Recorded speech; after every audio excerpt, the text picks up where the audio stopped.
That should be it. I think they can see us. So, did anyone know the reference with the Dave thing I just said? Like, anyone get it? Dave?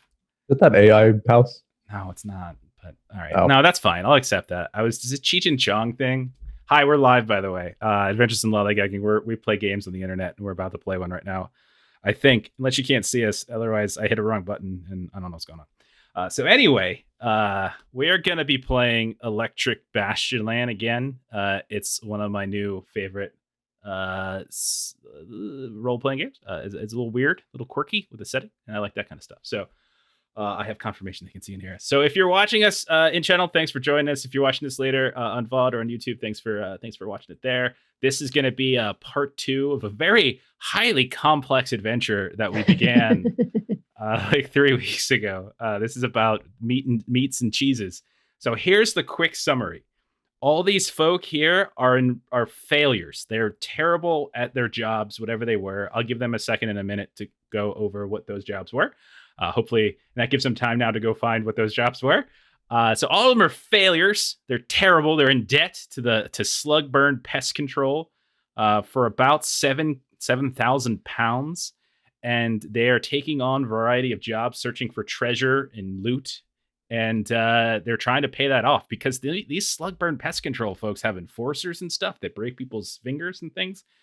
So they're doing that. Now, they got a lead on a gig that this small little mom and pop cheese maker / artisan bread something or other called the Cheese Mamas and the Tapas was going out of business because there was this giant meat and cheese consortium or conglomerate that was suddenly on the scene within the city of Bastionland or Bastion.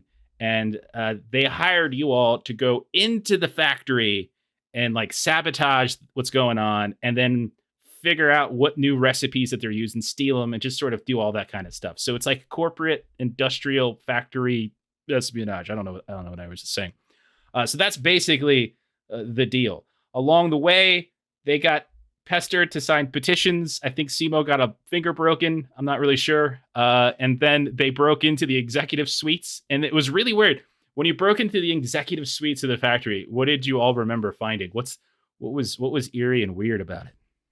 Like most of corporate America, it was empty. Yeah, it's a bunch of big empty chairs because they're off somewhere with their golden parachutes and they're making money without having to do any work.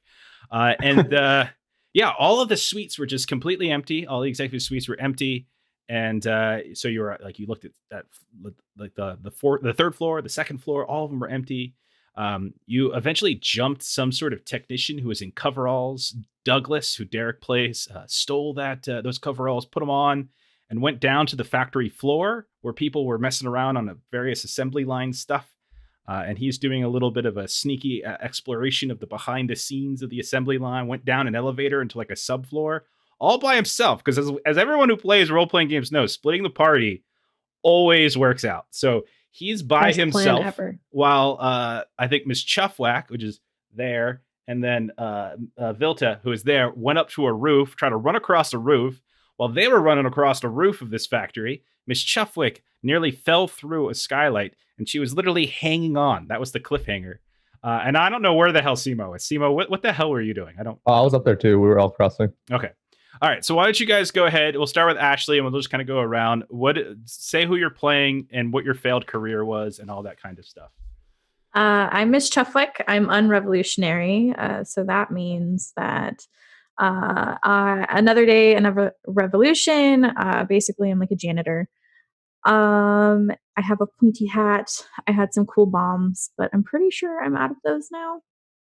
And she's just a grouchy old woman who has her broom, and she just wants stuff to get done. Okay, yeah. And you're like really, really old too. Like, what's the voice you're using? Yeah. My name's Miss Chuffwick. It hurts my voice. I can't do it very often. It's basically like my Rebecca Nernst voice. I don't know why I do it. All right, Derek, who are you playing? So I'm playing Douglas in my career, which I don't know how this is a career, is Dead-Shoresman. So I died and came back from where I went. No one believes me, and everyone I've known is also dead or not around. So yeah, that's me. I have a flint pistol, and I think I was high society or high class at one point. So very like refined speaking, and yeah, that's basically Douglas. Very nice. And Dieter's not here. He is off doing a different job. Justin plays that, and so he'll be back next time we run Electric Bastionland. So I can't remember what he was. I think he was like an academic debater, wasn't he? Wasn't that what it was? Yeah. Yeah. With He a was- very bad German accent. He was quite literally what I do for a living, and with a bad German accent. Also, what I do for a living too. And now it's over to Melissa. So tell us about Vilta. So Vilta Maxwell's failed career was a master blunder. So some sensory gift allows you to rapidly reach a lofty profession, prestigious within your trade, worth nothing outside. So I got some fish sauce from the condimentary, and a machine took my job. Yes, they took your job for sure. Took my job. Okay. Oh gosh, did Melissa just make a South Park reference? Wait a What? second. Oh, whew. What just happened there? Oh, a lowbrow reference from Melissa? What? Oh my goodness. Okay, Log. Who's Simo? Simo's the failed front of the house of a day spa. Yep. That's Did true. we establish what type of day spa it was? Yeah, did we? Cucumber.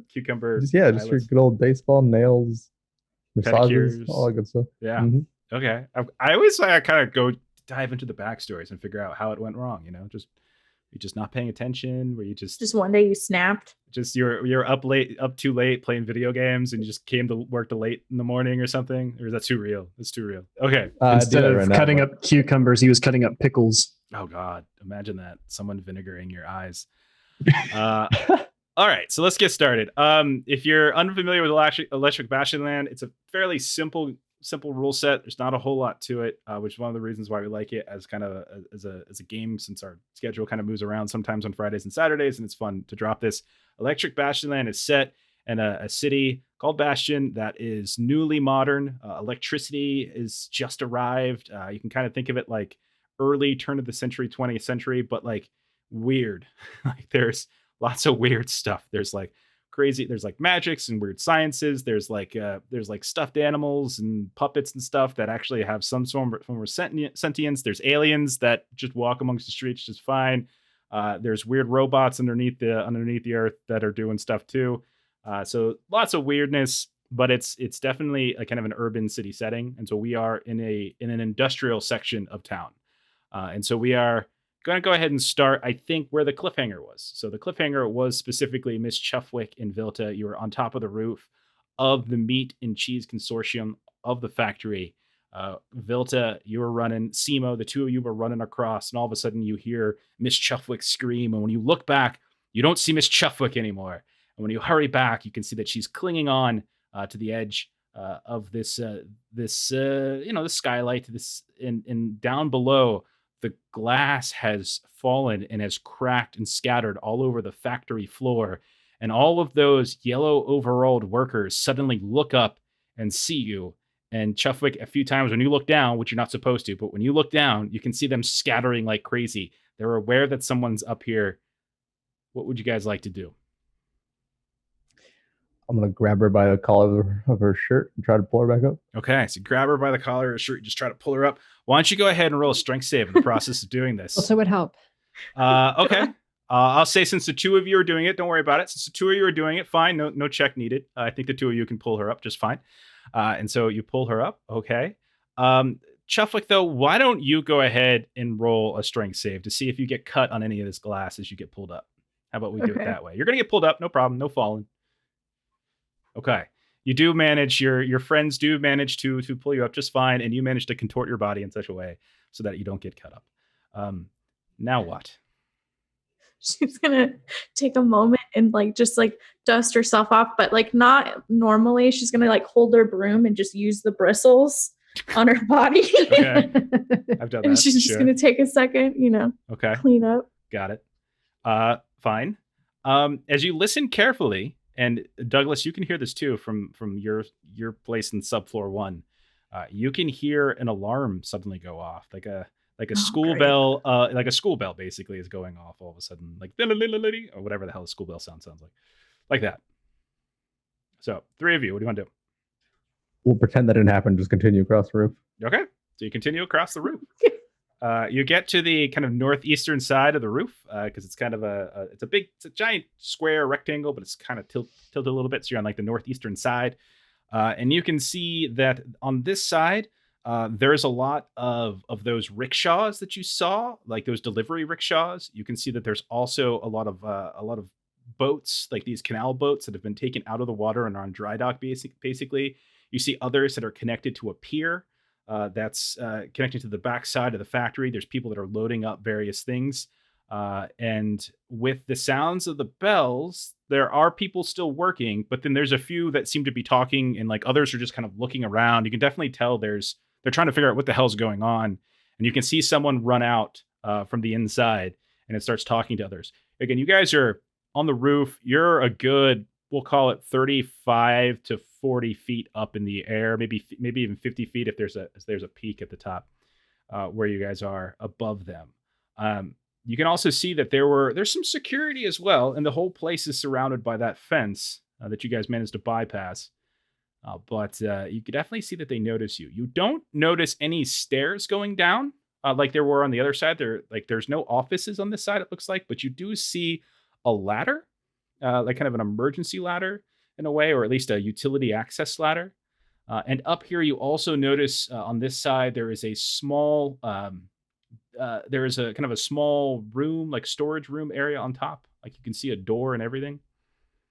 It's about maybe 10 by 10 feet square on top. I'll make for the door, see if it opens up. Yeah. You head over and the door does seem to be locked. Do you want to try to push it open, knock it open? If anyone has a crowbar or something.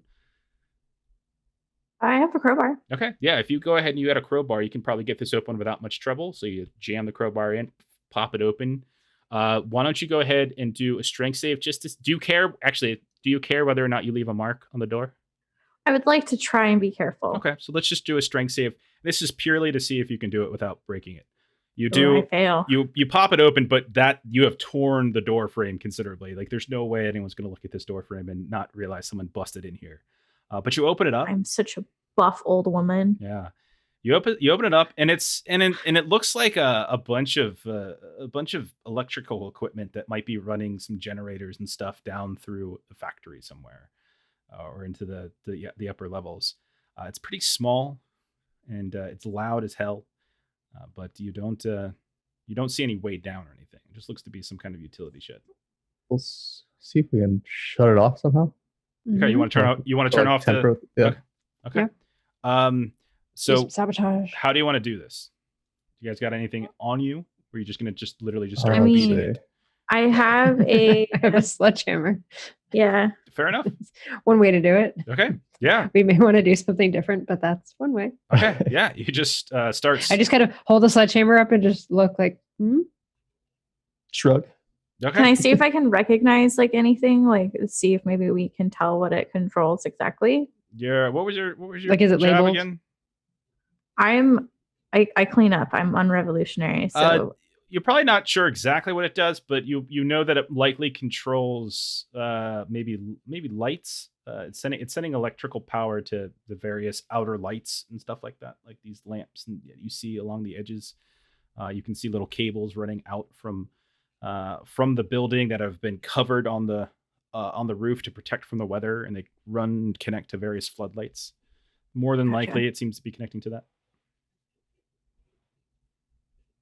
yeah, I think that would be a good idea. Okay, I'm just gonna Sure. smash it up. Yeah, because then they can't immediately turn it back on. Okay. Vilta just starts taking the sledge to it. No problem. Easy enough. Douglas, subfloor 1. What do you recall?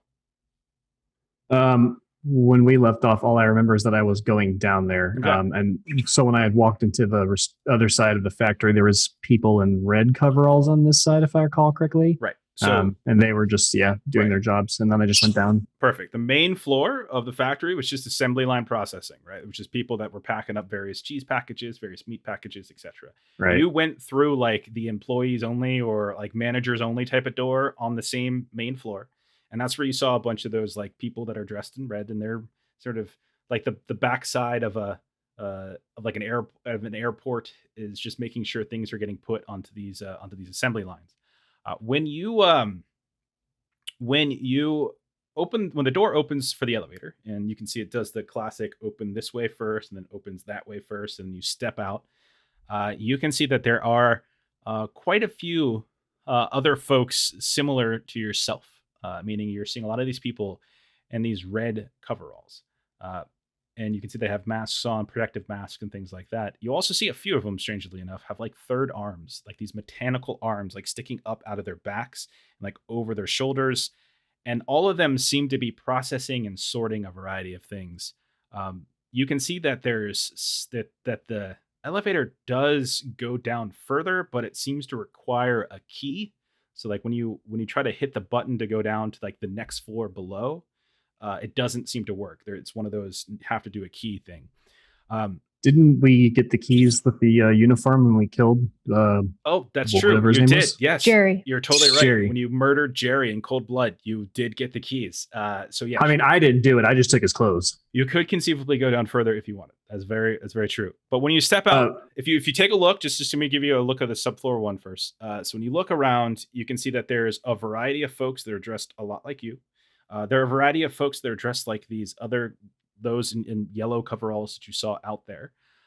You also see a handful of those people who would, periodically show up. It's just like Jerry, kind of like pop in every now and then. They seem to have like clipboards and they're doing some sort of assessment. There's all sorts of machinery around here that you would imagine are pneumatic, or probably pneumatic connectors for like various assembly lines.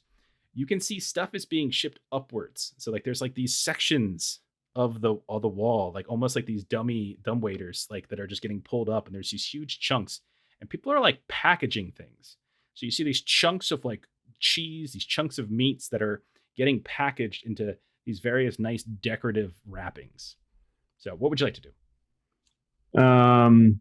I guess I can, before going down further, I'll just step out and then try to find like a clipboard nearby to pick up and just blend in with. Just walk around and like inspect things and just pretend like I'm writing notes or whatever. Okay.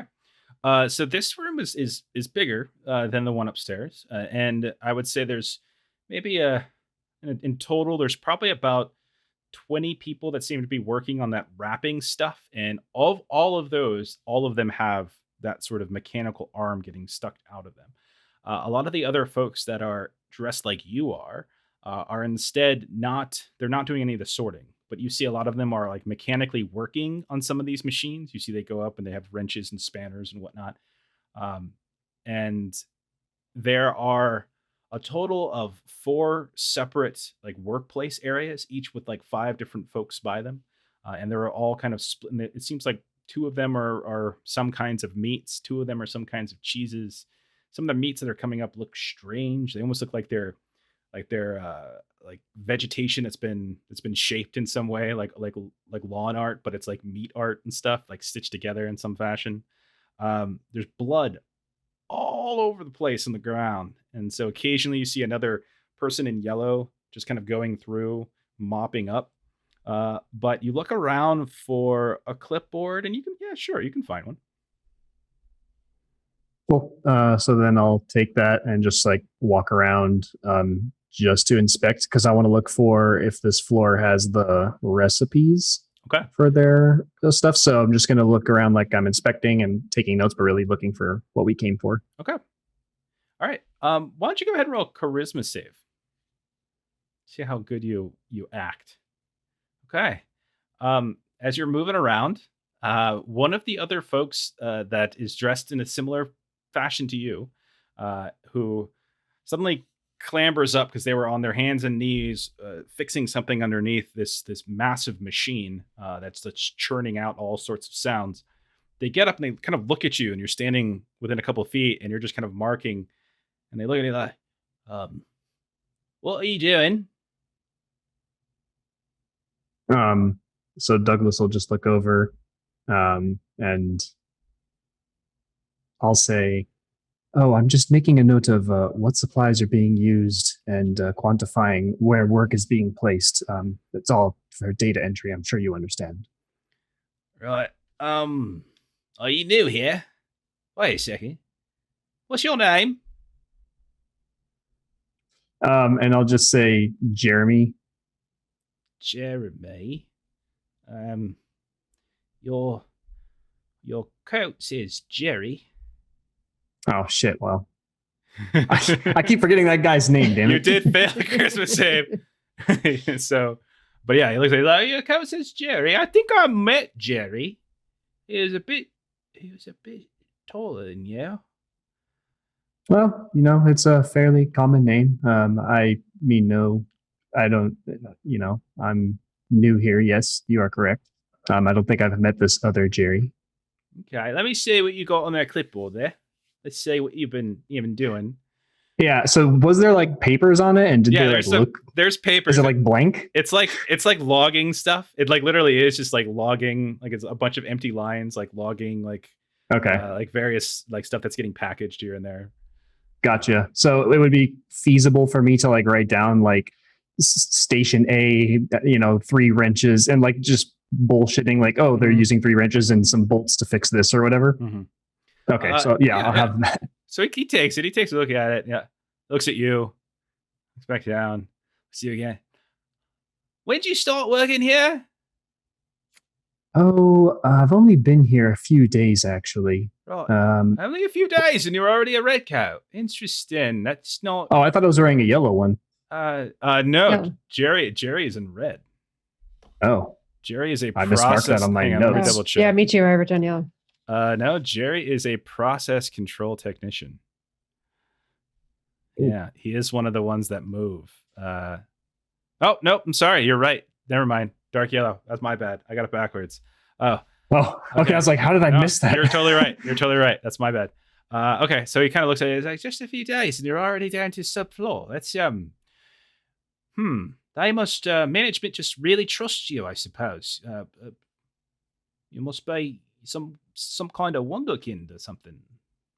Well, I don't really quite know. You see, I come from, a very prestigious family. Unfortunately, nobody is left, and I can't quite remember. I apologize. I have memory issues. I don't really know where they went and what happened to me. So, yeah, I can only assume that the management knew my family and wanted to do right by me ever since they discovered. All right. Anyway, carry on. But I'm going to mention this. I'm not sure you know quite what you're doing, Jerry. They might want to go and do some retraining. Maybe not accelerate you to subfloor here. I'm going to let the butchers and the fromagers know. Yeah, not a problem. I don't mean to interrupt the work, so I appreciate you caring about my work. Okay. And you get the sense that he doesn't trust you. He doesn't believe you, but not so much that he's willing to you didn't fail terribly. So not so much that he's willing to make a stink of it, but he's definitely kind of eyeing you now. Right. Okay. So what else? I was gonna say, so do I notice any recipes or anything? No, here it seems more like this is some kind of sorting facility, sorting floor, and the stuff's getting sent up from below, and it's literally just getting sorted in different places and kind of moving off in different areas. And the people in yellow are fixing machinery, and the people in red are actually sorting and packaging things. Yeah, there we go. Okay. And the ones in reds are the ones with the arm, the extra arm. Right.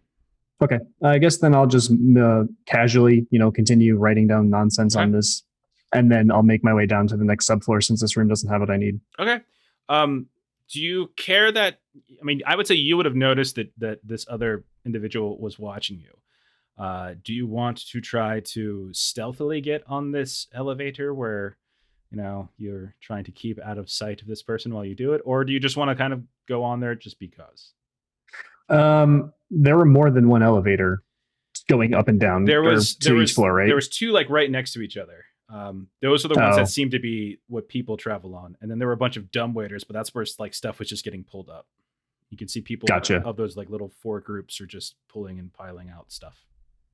Yeah, I mean, as much as I don't want to make a roll, I have a feeling this guy's going to keep glancing at me, so I'll try to get on the elevator stealthily, try and move with a group or another person, all right, and blend in. Dex save to see if you can get on without seeing. Okay, you hop on. The door starts to close, and as it's closing, as the gates are closing, you see the guy you were talking to staring right at you, and you see him calling someone over and pointing your direction. But by the time he finishes doing so, the doors close and the elevator begins to move. We'll go ahead and we'll switch back up to the rooftop. So what are the rest of you doing? Now that you've gotten your you've taken a few minutes to smash stuff, you can still hear the bell going. But what would you like to do? I mean, we should probably get away from this thing. Right, I think you've got it good.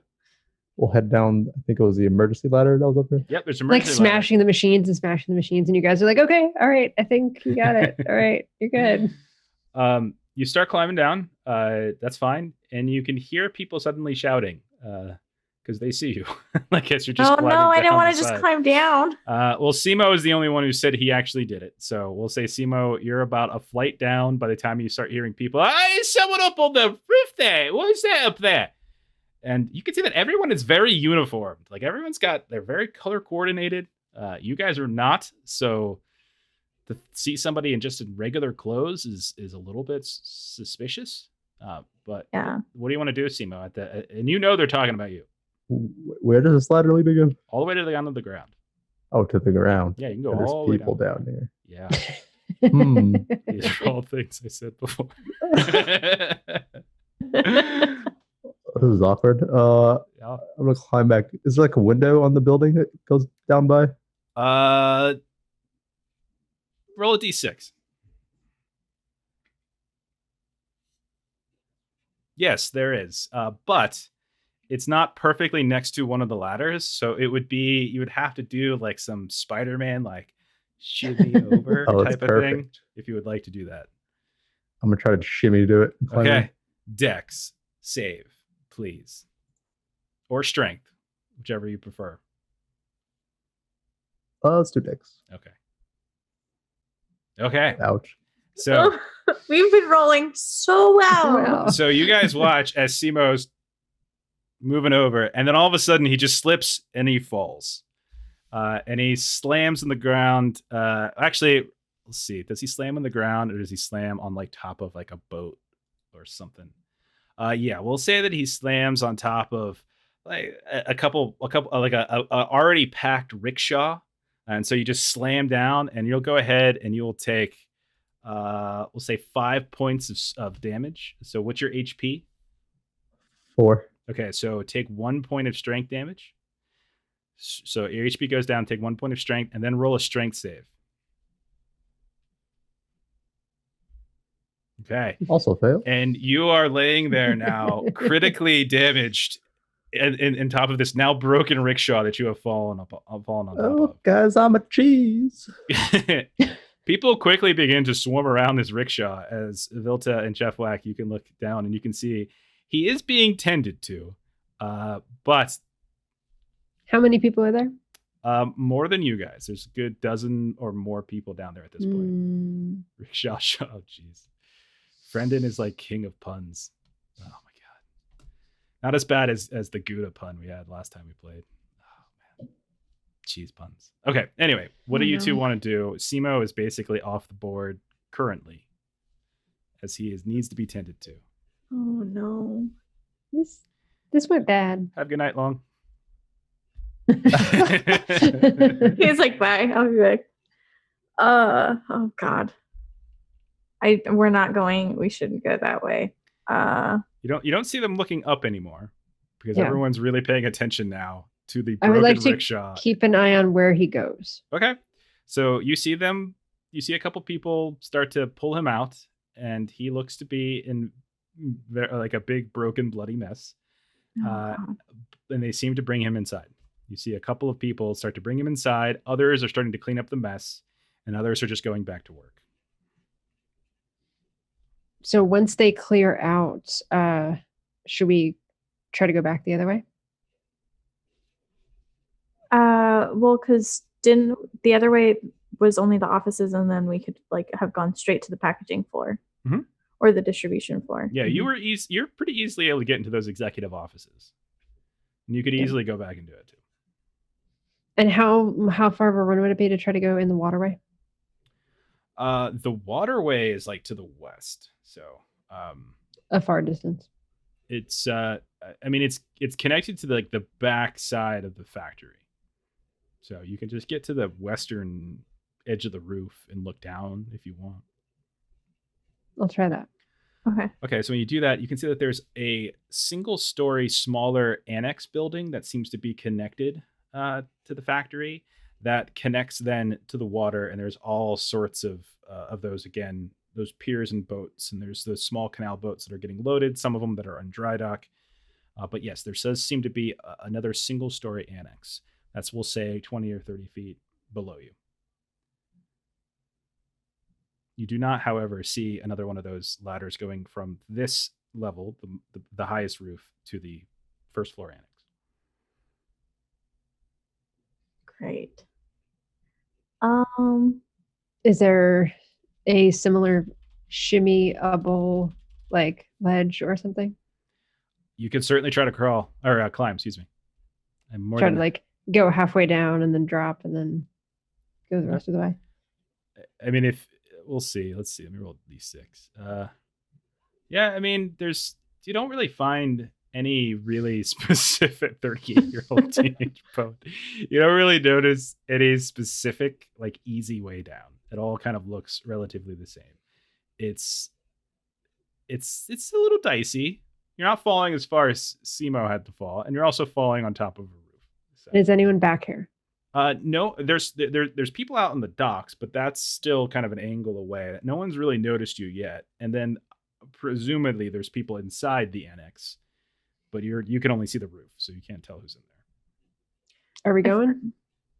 Yeah, might as well. Okay. Don't know that there's another way. Strength saves, please. Oh. Both of you. Both your road strength saves before I kill you. I clicked on it. Oh, Okay. there Both of you you go. are good. Miss Shuffuck, you hit it twice, but your first one went through just fine. So yeah, both of you climb Cool. down. No real issue. It's a little dicey at times. Shuffuck, your arms get a little. Your old grandmother arms get a little tired by the time you're down. I got a 7. You know? But you got there. You're good to go. And right as you kind of like drop down onto the roof, which is like metal sheeting, makes a little bit of a sound, but nothing too terrible. You suddenly hear the alarm go off. It's no longer playing. Also, Douglas, it's at this time that the elevator seems to stop.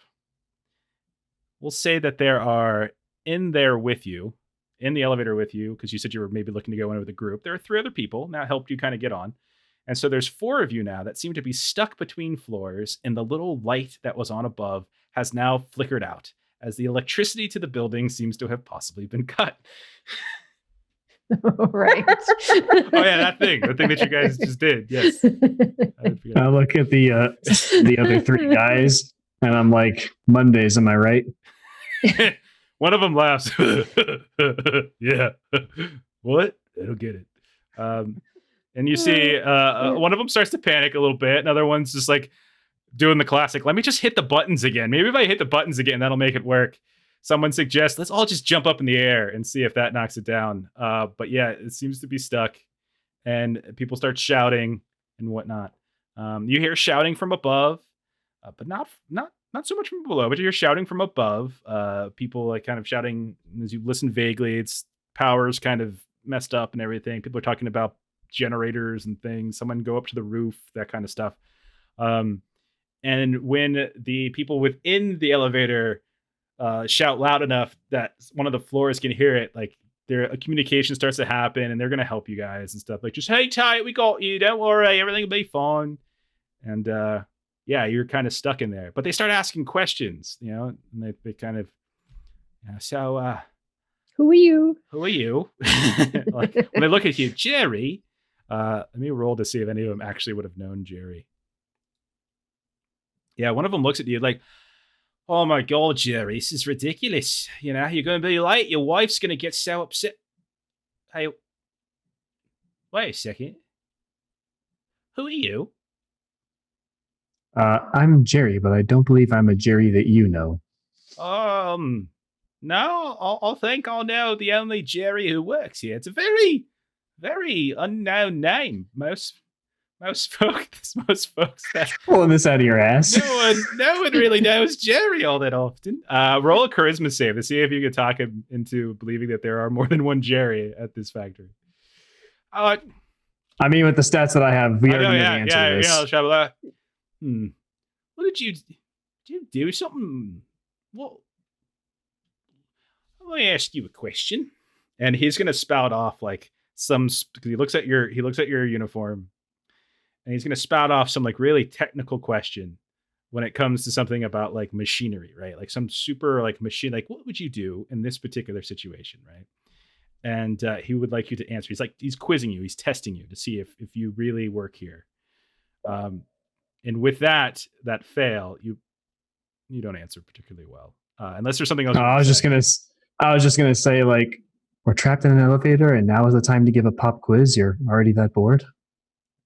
But I ain't got nothing else to do, and Jerry's my friend, and you've got his uniform on. Like you act like that. There's only one Jerry in the entire.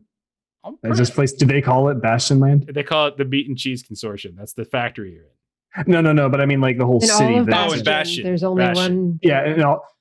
In all of Bastion, there's only one Jerry. I didn't know in all of Bastion, but I know out here there's only one. I guess not, since I'm number 2.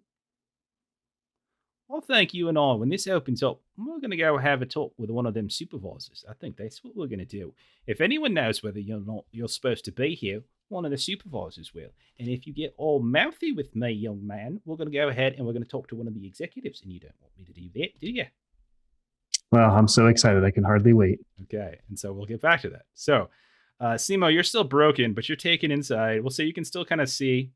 You're brought into what looks like some kind of locker room. You can see all sorts of like personal lockers and things like that. And they lay you on top of a bench. They put some towels and stuff down. There's like a shower area and everything. And people seem to like are checking your wounds and stuff. And one of them's like, let's go get security. I think we got ourselves a prowler. I don't really know who this one is. And if you got some sort of rope or twine or something, let's make sure we bind him up. We don't know what this one's after. And so you're gonna go ahead and you're gonna get your rest, so you're taken care of to the point where you're not dead, so you're not gonna die. But they come back and they start kind of tying up your hands in front of you, not uncomfortably so. And then they assign a couple people. I will say there's 2 people who stay in here with you, keeping an eye on you while you are stuck by yourself. Anything you want to say? Is this really necessary, guys? I just wanted some cheese. You just wanted some cheese? I've heard the cheese is great, so I just came and take a look for myself. Well, cheese is actually quite spectacular, but you could be like a normal person and buy it from a commercial store, one of the specialists, as opposed to coming into the factory itself. We don't do private sales in the factory. What's wrong with you? I can't afford that luxury. I just need some cheese. Can't afford the. You broke into a factory because you were so desperate for cheese.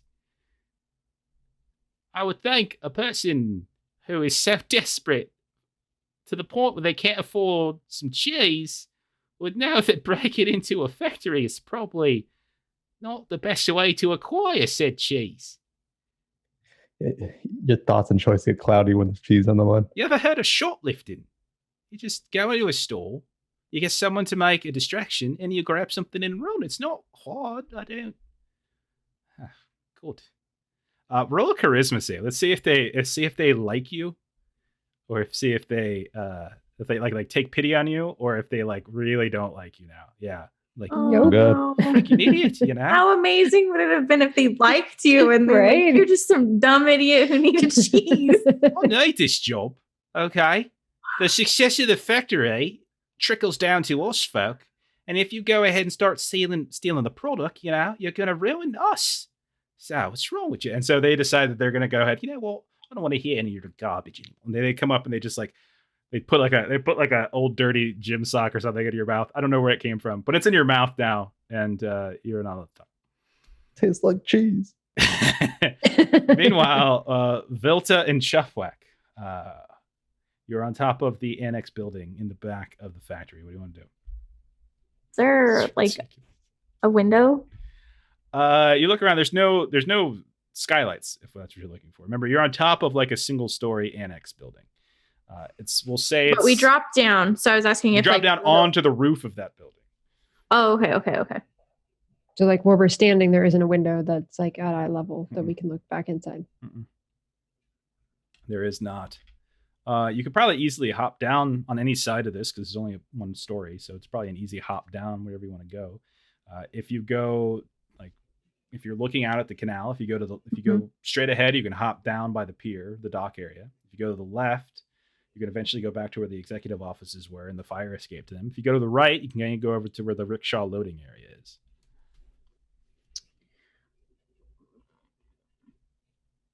Which side is there fewer people to see us jumping down? When you go to take a look, it looks. I mean, there's the fewest over by the executive. There's like no one over on the west side of the building. Compared to the other two, there definitely seem to be more people loading up the rickshaws than are loading up the canal boats. You can see there's only like 3 people working by the docks. One of them seems to be inside one of the boats. Another one seems to be with like these big furniture dollies moving these crates out from inside the annex building that you guys are standing on top of out to the dock. And then there's another person on the dock itself taking that and like moving it over onto the boat. And then the person on the boat like kind of situates it. So only like 3 people back there. So drop down on the executive side and then go toward the canal. Okay. Yeah. Easily enough. Does that work? Yeah. You hop down, you kind of move around the southwest corner of the building and you're kind of in the back now. You can see that there are a variety of garage doors. Those like up and down pull doors. Only 2 of them seem to be open currently. And those are the one that's closest to the dock where that canal boat is being loaded. There's all sorts of other stuff back here, crates, pallets, things like that, places to kind of sneak up and hide. So it's not too difficult to stay out of sight. So you move as close as you can to the point where you're probably about 20 feet from one of those garage doors, and then another 25 feet from one of the docks. So at this point, you kind of got to make a decision. When you look inside the 2 garage doors, there are other people inside that are, it's like the connecting wall to the assembly room, to the assembly line floor, except you can't actually see the floor itself. It's like through the wall itself. And there's like a whole separate one back here where people are like packing or taking like these nice displays of cheese and these nice displays of meats, putting them in cushioned wooden crates. And some of them are getting shipped or getting sent to the north side of the building where the rickshaws are. And some of them are getting sent to the back of the building where the boats are. And how are they reacting to the alarm? The alarm's not going off anymore. Right. Yeah. So like it was going off and then it wasn't going off. So like how are they reacting to that? You can definitely see that there's someone who appears to be inspecting the various lights that are inside the warehouse area. So you see like these ladders that have been pulled out and people are climbing up and kind of looking at it. And there's a couple folks that are talking. They're in the same kind of coloring as Jerry was. So you can imagine like they're technicians, engineers, something like that, trying to figure out how to change a light bulb. And they put a new light bulb up and it doesn't seem to work. But yeah, they seem to be trying to figure out what's going on. There's also, I would say, you can tell that there's a couple of people who are now moving out of the warehouse as you wait to the western side, or it should be to the northern side. And it looks like they're getting ready to go kind of all the way up the building to the roof. So you could try to sneak into the warehouse if you want. I feel warehouse like or we need canal? a uniform. Maybe if we get into the warehouse side, we can find like a locker room or something. So what's your goal here? How about let's talk about that. What's your goal?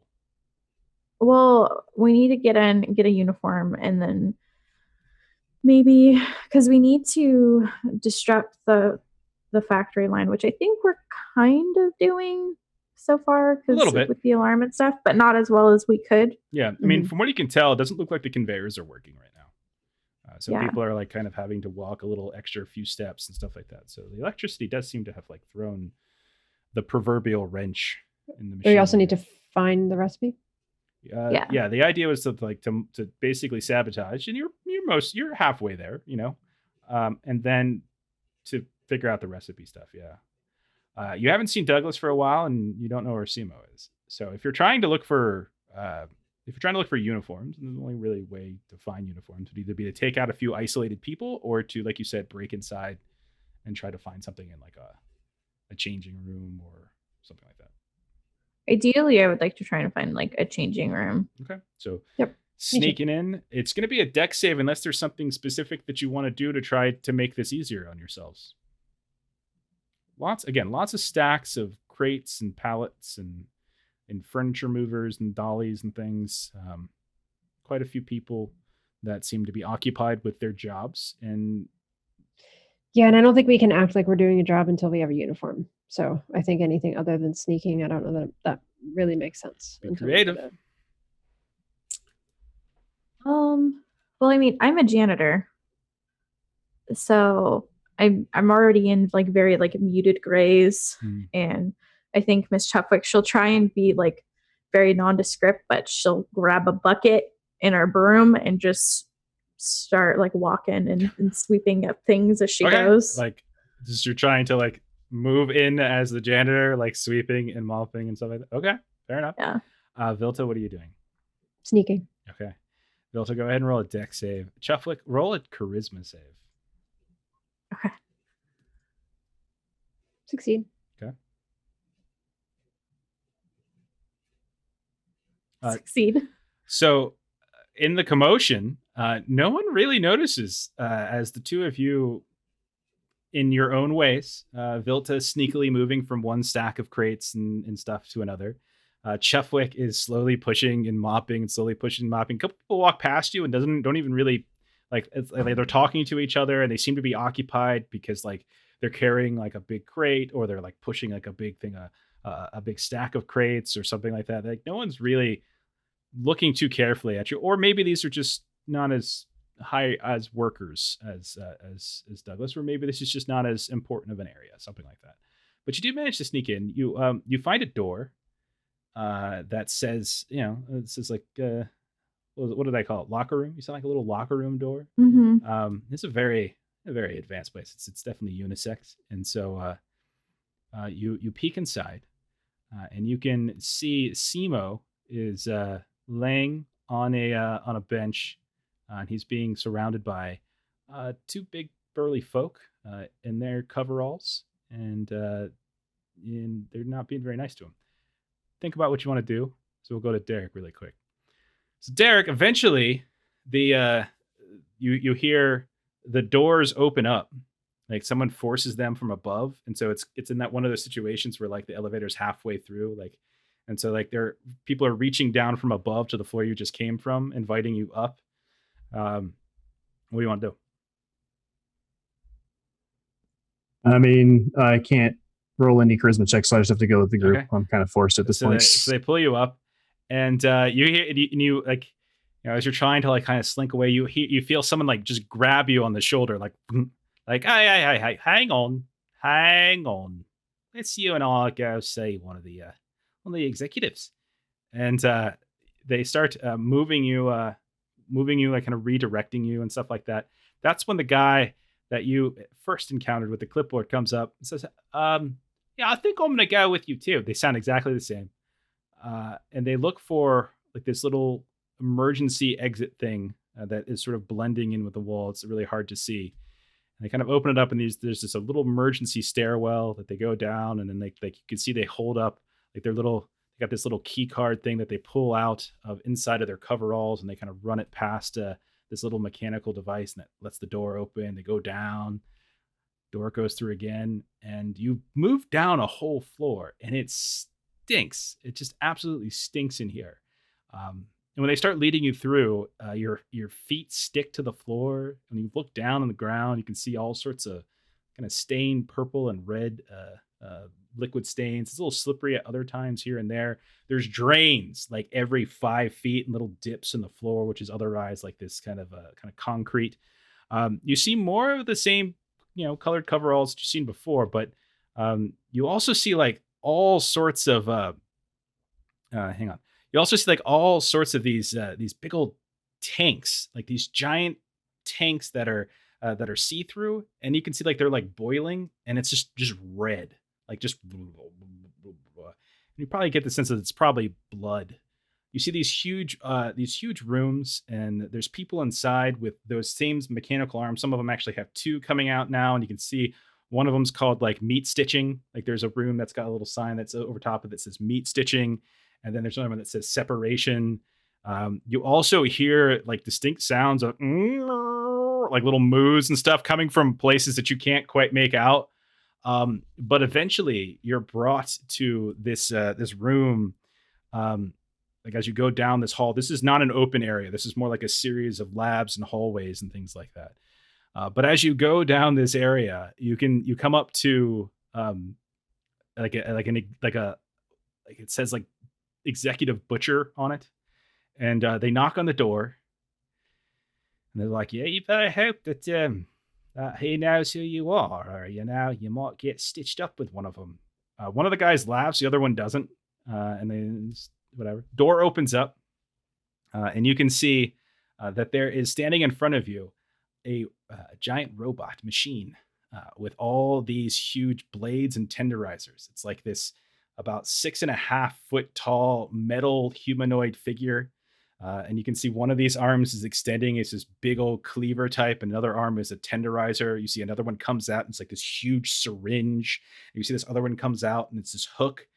And it comes and it opens the door. It has like this big red circular eye, and it's got these little tiny spots underneath the eye. And that's where like this mechanized voice comes out, and it's just like, "State your intentions." And so they explain like, "We found this guy. He says he works here, but I know Jerry, and he doesn't look like Jerry. And we just were worried because he was kind of snooping around, and he was, like poking his nose in places, and he just didn't seem to really understand, what was going on, like his notes." And so they keep doing that, and after a while, the kind of butcher looks at you and says, "State your identification," like meaning state who you are.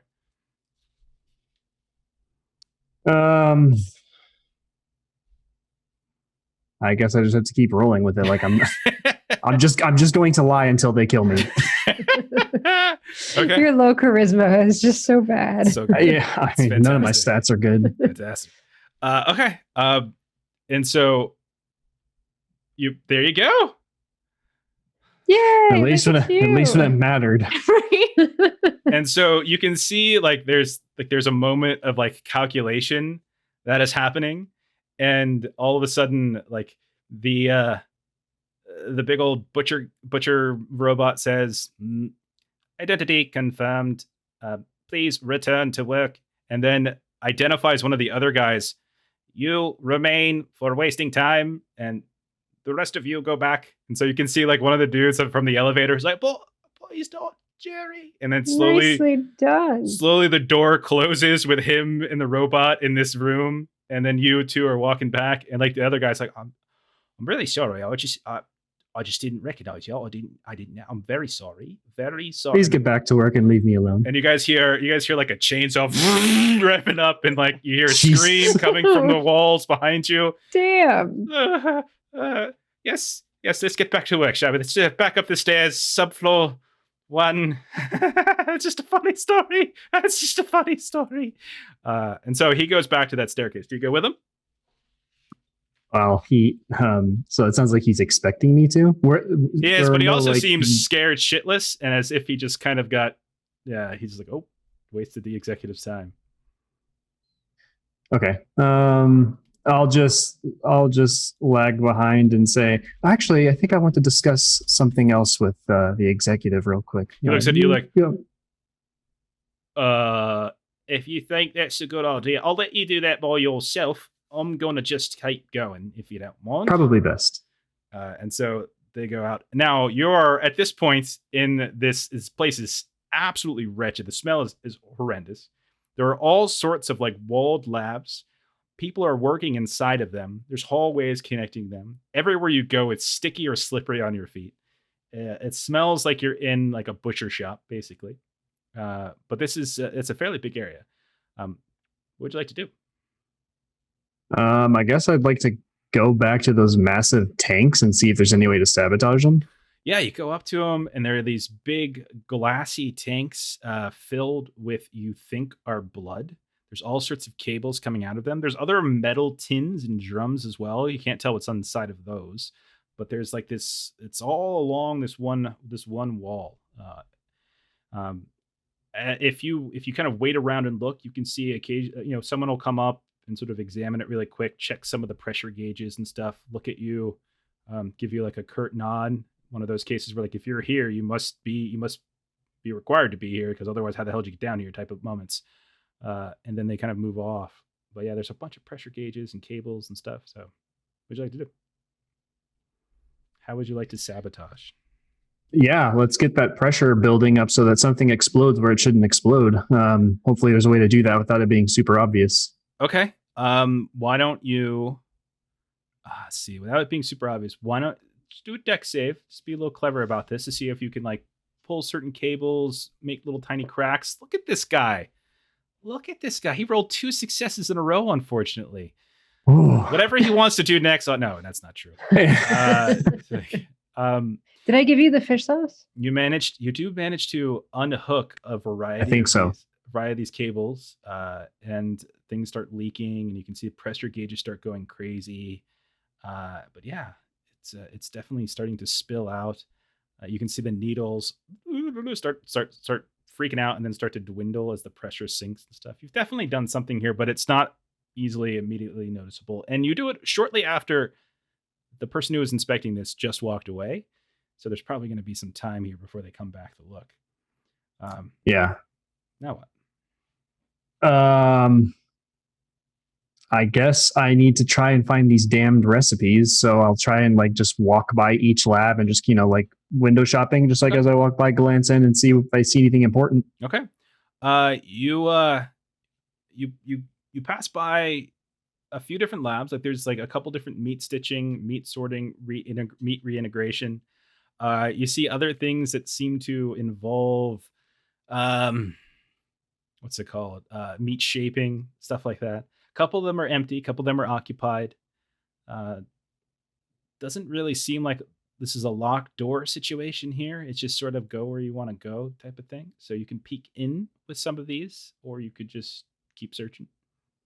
Yeah, and so you said they all have like placards or like nameplates they all or whatever? seem to have like some sort of purpose, but it's just all meat, just meat everywhere. So yeah, there's nothing like records or like offices of any kind? No. I mean, a couple of them are empty, so you can go and inspect some more inside if you want, but this is more just like going past and like just like looking in through like the windows and the hallways. Yeah, I'll check out an empty room then. Okay. So you pop into one of the empty rooms, and you can see that look at you. You can see that there's kind of laying on the ground. There is this metal kind of skeleton of a big ass like cow. It's like it's like the skeleton of it though, but you can kind of follow the shape of it. It's got the brow. You can see like there are these fake like horns kind of coming off to the sides, and it's just kind of laying on its side. And there's all sorts of this leftover chunks of tissue and muscles that are kind of connecting to the metallic ribs and the metallic like plating, and it's just kind of there on its side. And this is sort of like the demeter lab, like where things are demeated, and you see this thing laying on the ground. You also see it lying next to it, this fairly large cattle prod. So you can pick up this cattle prod. I will go ahead and I will copy and paste for you into the chat what this will do for you. So this is basically an oddity. So it's a nice little weapon thing. There you go. And then there's also this, there's this weird creature laying on the ground. And as you get close to it, you hear this like mechanical meow, but it sounds so fake and strange. Think about what you want to do. We'll come back to you. We'll head back to our room where Simo is laid and being guarded by 2 folks. And we've got Chuffwick and Filta who have snuck into this locker room. You've got to jump on them. What do you want to do? There's a couple rows of lockers here and there, and you're managing to hide behind one of them and peek around. They haven't noticed you yet. What do you want to do? I want to change into a uniform first. Mechanical. Okay, you can, if you want to try to open one of these lockers to see if you can grab one out of there, that's fine. Why don't you roll a dex save to see if you can do it quietly, however. Okay. Yeah, same for me. I want to change for sure. Okay. I fail. Yeah. So you make a little bit of a noise, and Simo, you hear, hey, come on, get out of here. We're supposed to be watching this guy, but no one's in here. Okay, off limits until we figure out what's going on. Everyone's just suddenly turned Australian, I swear. I don't know what happened. It's Australian. Do you want me to roll dex also? I want you to do it too.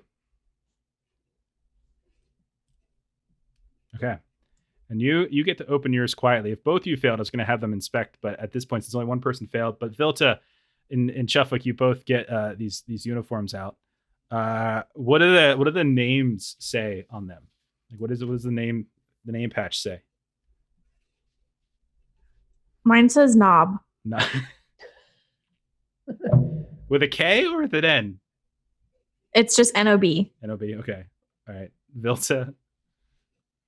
Mine says Harry. So we got a hairy knob. Gotcha.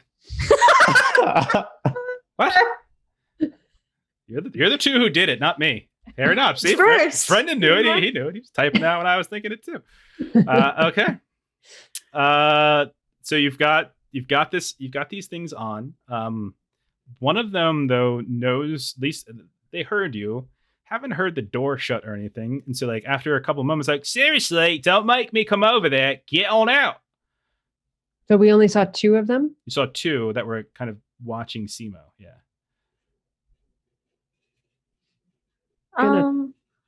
Try to have a conversation with him. Okay. So you come around the corner. Vilta. Chufwick, what do you do? I'm a little old lady, so I mean, I'll start shuffling like towards the door with my broom. Okay. Did you guys not hear about all of the glass that's on the floor that I have to go sweep up now? Hey, it's out on the assembly room. Okay, it's not here. I don't want to hear it, you old bat. Get out there. Now get with you before I'll go ahead and shove you out there myself. I can only walk so fast. I'm going to throw you and you're going to move a lot faster. Go ahead and roll a charisma save. He'll keep shuffling. I want you to roll a charisma save. We're going to see if he's going to come throw you out. Oh my god. Roll well. What is going on? Can This I click it? adventure's Is it going off the slow? rails, man. I'm going to click it again. Yeah, sometimes it's a little slow. It happens. Clicked it twice. Okay, I'll go ahead and reset our. Roll 20 is slow, and for me, Yeah. could just be roll 20. Could be. While she's doing that, what I'm going to want to do is basically go in and act like they need to go back to work, and I've been tasked with kind of keeping an eye on this one. Let's see. All right, I'm restarting our sandbox, our script sandbox, and see if that works. These were just rolls, so we didn't necessarily get a chance to do that. It's definitely a random generation. Douglas has terrible stats. Poor guy. But look where he's at, though. Like, for a guy with such crap stats, he's like super down, far down. He got where you want to be. He got another man carved up by some crazy machine butcher. And I mean, don't complain. Be creative. He's doing work. Yeah. Rolls when it happens. As there's me just yelling with my broom, like that's my contribution. All right, why don't you go ahead and try to re-roll that charisma save, and then Vilta, what were you doing? That's a crit success. That's a crit success. So it's like, okay, no reason to get so excited. Calm down. It's all right. Trying to give me a heart attack?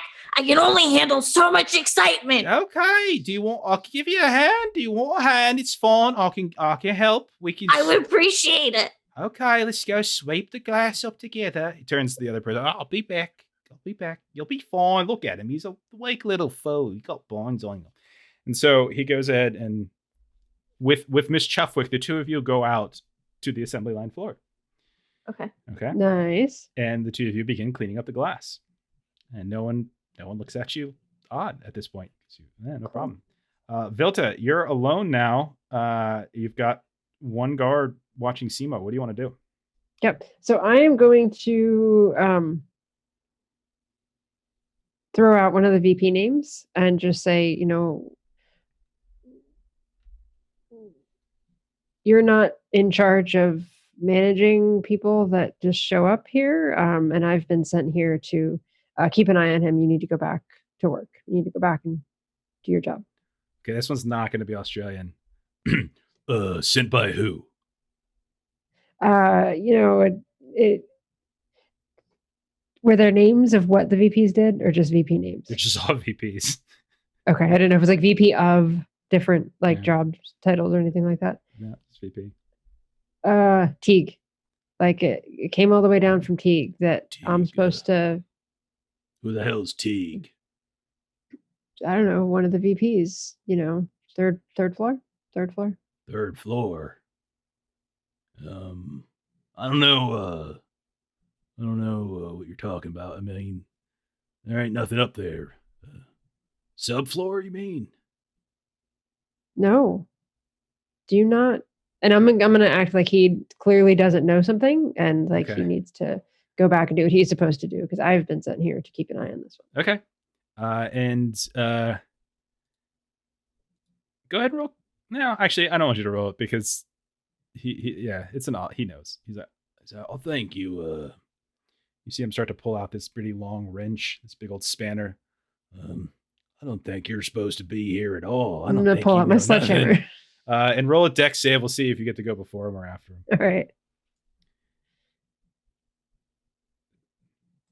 It's thinking.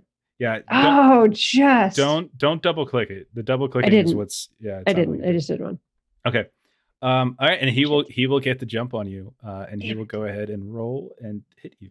So he is going to, as the two of you begin to get he's got a fairly big spanner, and he's just going to pull it out from behind where we're sort of leaning against the locker, and he's just going to swing right over top of Simo, we'll say. Like as the two of you I'm gonna look down at Simo to see if he can at least use this distraction to maybe get out of here or something. Okay, after this round, we'll see what happens.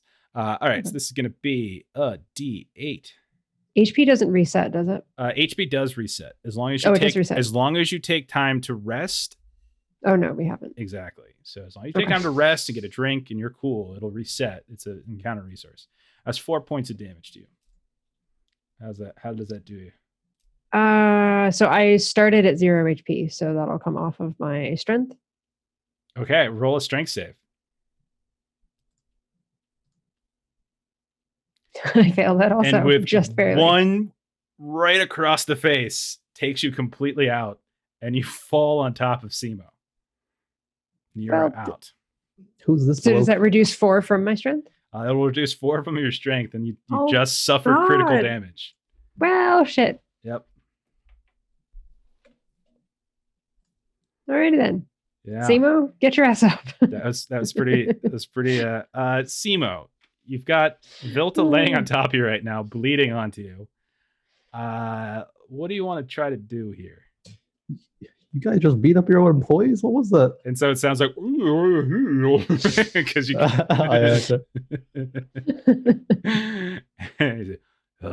Don't you start too before clock one across your jaw. Yeah. Well, I used to play a little game called cricket. You can tell the voice. It's what cricket players sound like. But do you want to? Why don't you go ahead and roll a little dex save because she's on top of you now, and so they can't quite see your hands. Maybe you can. Yeah, I'll try to shimmy a knife that I have. Yeah, on me. yeah, it sounds like a good idea. Let's go. Dex save, see if you can get that out of there. No. What is with this just barely failing shit? Like the last 3 rolls we've been 1 off every time. It's a shame. Okay, so the two of you are sitting there, or lying there, and Vilta is not in good shape. Chuffwack, you're cleaning. Sweeping away. And we'll go back to Douglas at this point. And I got one guy gone. yeah, you did. No, it was going really well. It's going really well. Unfortunately, it looks as though certain people are in on the bullshit executive suites, and these might be one of them. Okay, so we'll go back to Douglas.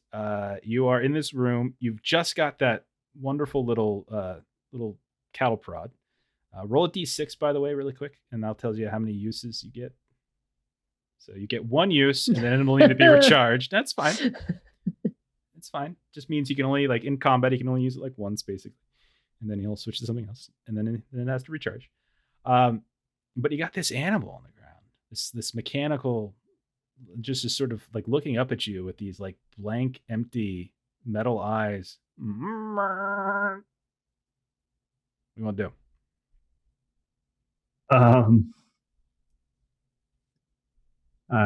Does it have like an off switch, or is there like something is plugged into the wall? It doesn't have an off switch, but you do see like inside underneath some of the panels, because it's not fully like, it's like there's like a couple panels on the right and the left, and then there's like the ribs. Underneath the ribs, you can see like a kind of a pulsing light of some kind, probably a battery. And it doesn't look like, is this thing like growing meat? Like, I'm just confused how there's meat on this mechanical. It's hard to say. It does look like it did have meat at some point. But this is and the likely demeated was one. demeated because you're Right. in the demeated room. I just expect bones, not Sure. a battery. Sure. I mean, the mooing's not causing any, it's been going on, so I guess I'll just leave it and look around the room and see if there's anything else in there. I mean, those are really the only two things. You can see a variety of tools. Nothing as cool as the cattle prod. A lot of it just seems to be like shears for like cutting and stripping meat off of bone or metal. You can see that You're there gonna leave it suffer? are a variety of crates and stuff like that are currently empty. Likely the meat gets put in here and then maybe escorted out, and currently it's all empty. It's pretty dirty in here too. And you have yeah, that's about it. Small faucet, drain in the floor. I guess I'll explore one of the other labs, since this one's just kind of Okay. doing its own thing. All right. Health violations? Feel like I'll take the battery out of the mechanical cow. I guess I didn't think about a machine suffering, but Melissa makes a good point. Okay.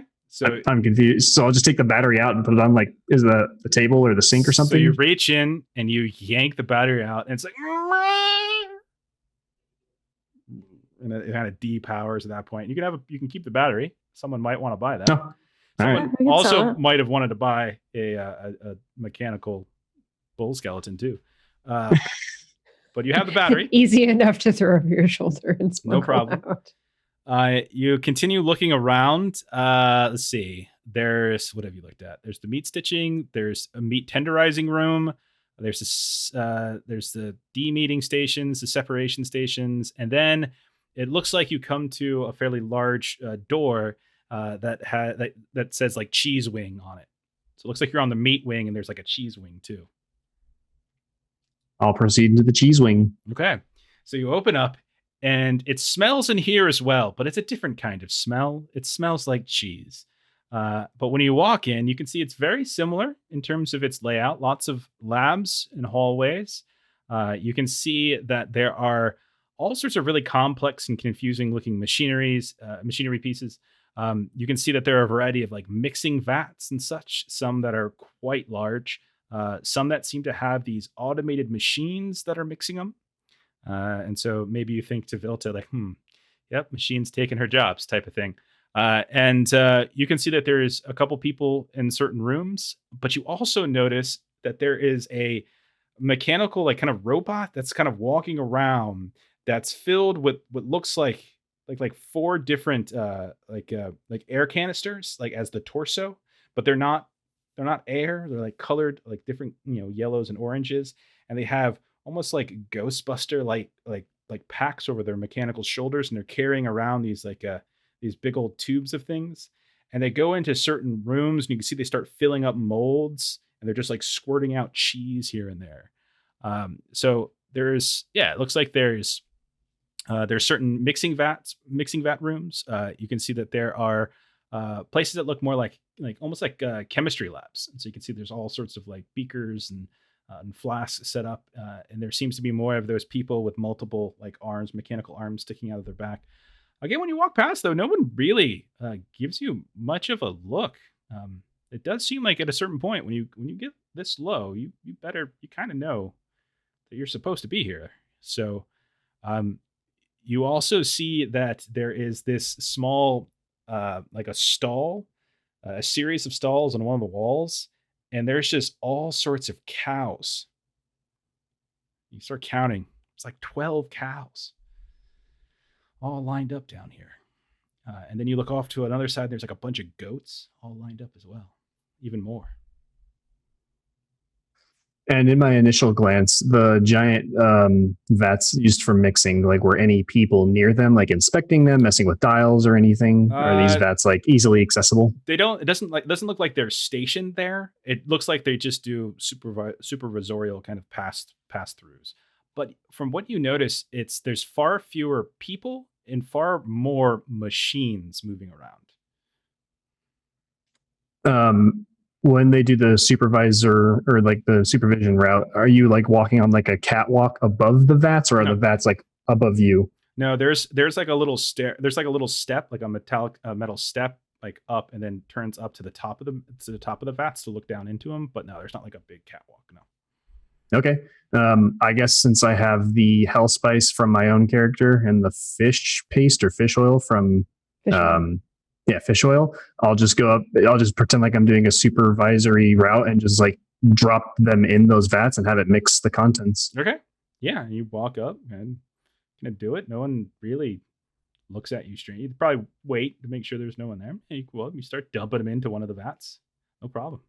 Easily enough. You're like, well, that was easy. And and you look inside, and it's just this giant, like above ground pool of cheese. Just, it's like liquid. It's cheese with just this big machinery paddles just stirring. Whoa. It's amazing. Your heart begins to clog just by looking at it. Yeah, I guess I have not had any luck with finding the recipe, so I think I'm just gonna stop pushing my luck and find an emergency stairs. You do notice there is a staircase on this side as well, over by where the cows are. Yeah, I'll take that staircase. Okay.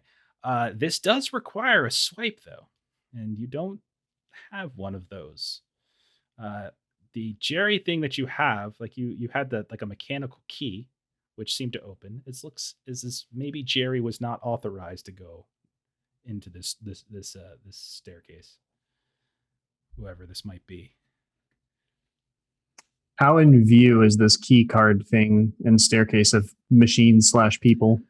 Decently. You're somewhat obscured by this run of cows, but I mean, there's a dex save for stealthiness if you want to try to mess with it a bit. I was just going to see if shocking it with the cow prod would override the system. That's certainly a fascinating use of it. Would you like to try to do that? I don't know. Okay, out of game, how loud is a cow prod? I'm a city boy. I don't know anything about such devices. I don't really know, but it's just a deck save, so I guess we don't have to worry about a floating thing in difficulty. There's no DC like a gunshot hit. or anything. It's just a save.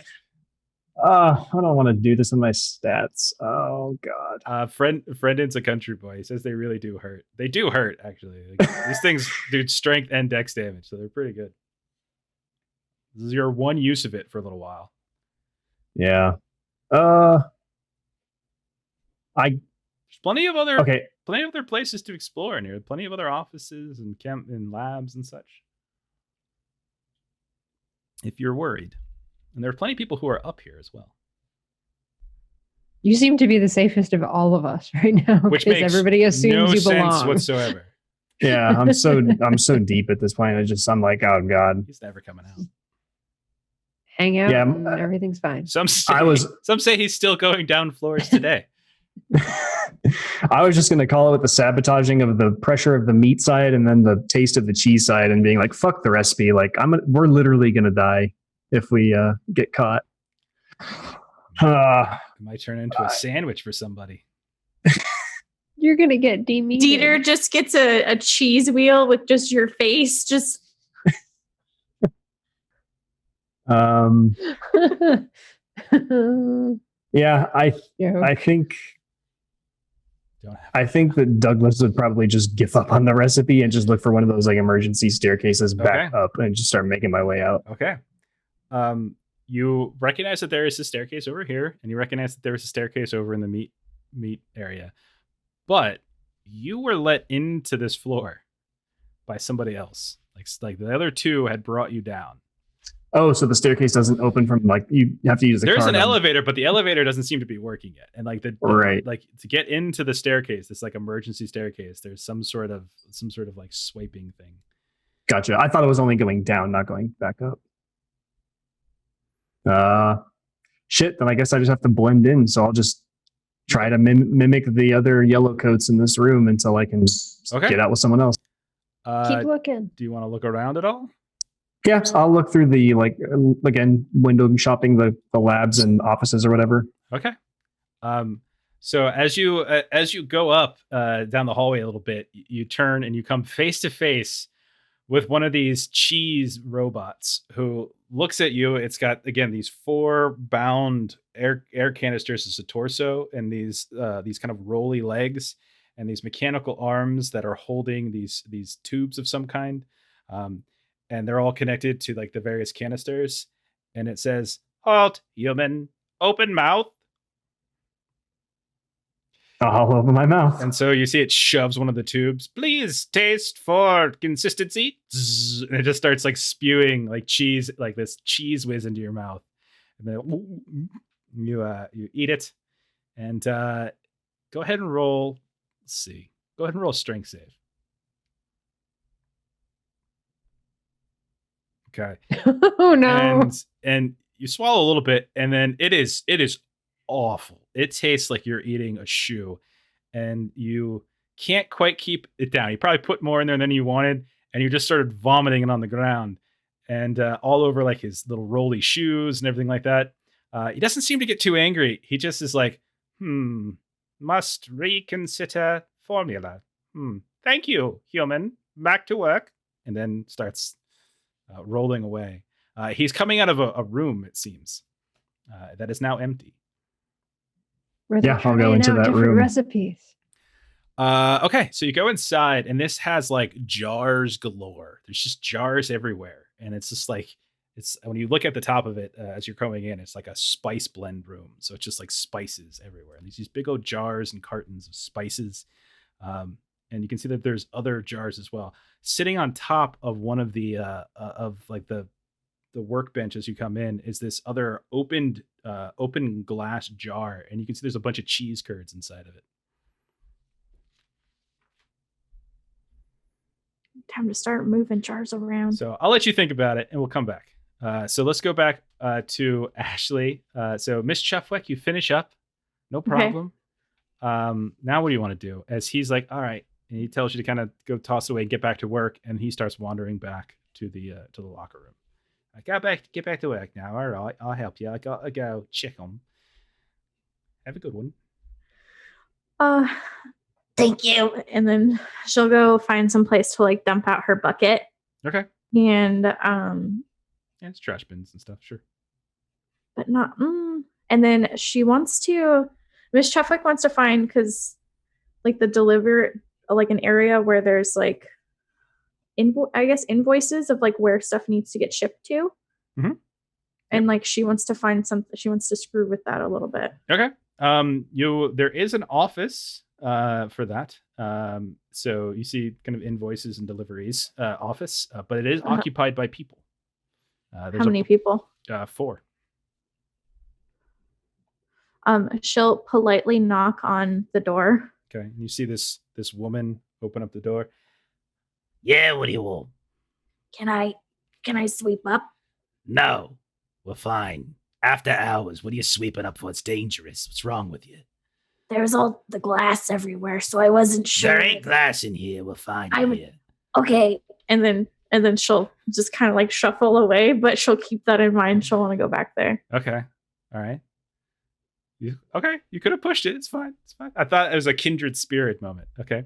Oh, well, No, that's And okay. then- You said you walked yeah. away. You walked yeah, away. yeah. So you walk away. She's walking away.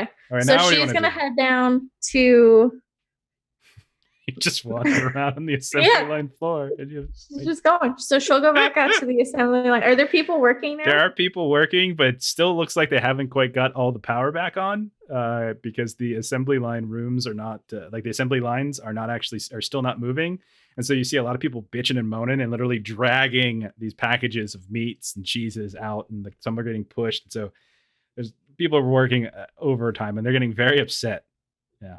Is there anybody who's trying to like actually like fix the belts? No, not here. I think they know at this point it's not the belts because the lights are not working, elevators are not working, that kind of stuff. So it's like they're like you had seen somebody going up to the roof before, and likely that's where some of the generators were, and they're trying to fix it up there. Gotcha. Okay. Can I continue sweeping around, but I want to like mess with like the belts a little bit, so when the power gets back on, they still don't work. Okay. You would need to roll a dex for that to try to sneakily do it. And there's a lot of people in here. Like this is the main floor, so like Oh, okay. Maybe that's not a very good Yeah. idea. I would say you're probably somewhere there is like, oh, it's next to. You would probably be noticed.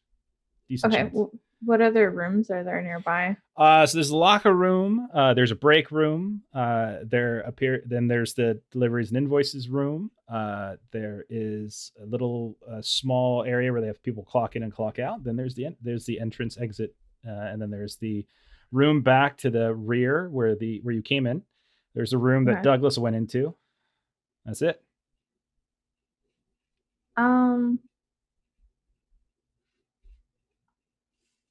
I don't want to fight those guys by myself, but I want to help you. You don't know that you don't know what happened in there when you left. So just remember that. Chuffwick has no idea that Vilta got her ass kicked. True. Right? Kicked. Didn't even get to use my sledgehammer. You haven't seen her come out. You haven't seen Simo come out. I don't know what you would be thinking, but I think she would be worried and she'd want to go peek back in. okay. Go ahead and you start peeking back in. That's fine. You sneak back in. Go ahead and roll a dex save. We'll see how loud it is when you come in. This is more to see if they hear you as opposed to whether you can go in. You can get in just fine. I fail. And you immediately hear the same thing. Get out of here. Come on. Aren't the restrooms in here? Oh God, not you again. No, the restrooms are not in. I swear they need to put, we just got to get all the old people out of here. Like, I'm really sick and tired of dealing with it. It's like that woman in the invoice office. She's just a horrible person. Yeah, it's, yeah, okay, man, whatever you say. That's pretty fucked up. But then, yeah, they get out of Can here. I see his name tag? Sure. If you get closer to him. Because remember, there's like a row of lockers between you and them. Yeah. But they She'll heard the come- door opening up. She'll peek around because she wants to see Okay. like if she can see Vilta and So, Sima still. The guy who talks like this is named Paxton. Of course it Okay. is. And Country's Paxton. and then the guy who's okay. My name's what's a good Aussie name? My name's I don't know. Mick. My name's Mick. Michelob Ultra. Got it. Mick and Paxton. So you turn around and you can see that Vilta now is also lying on the bench. She seems to not be in good shape.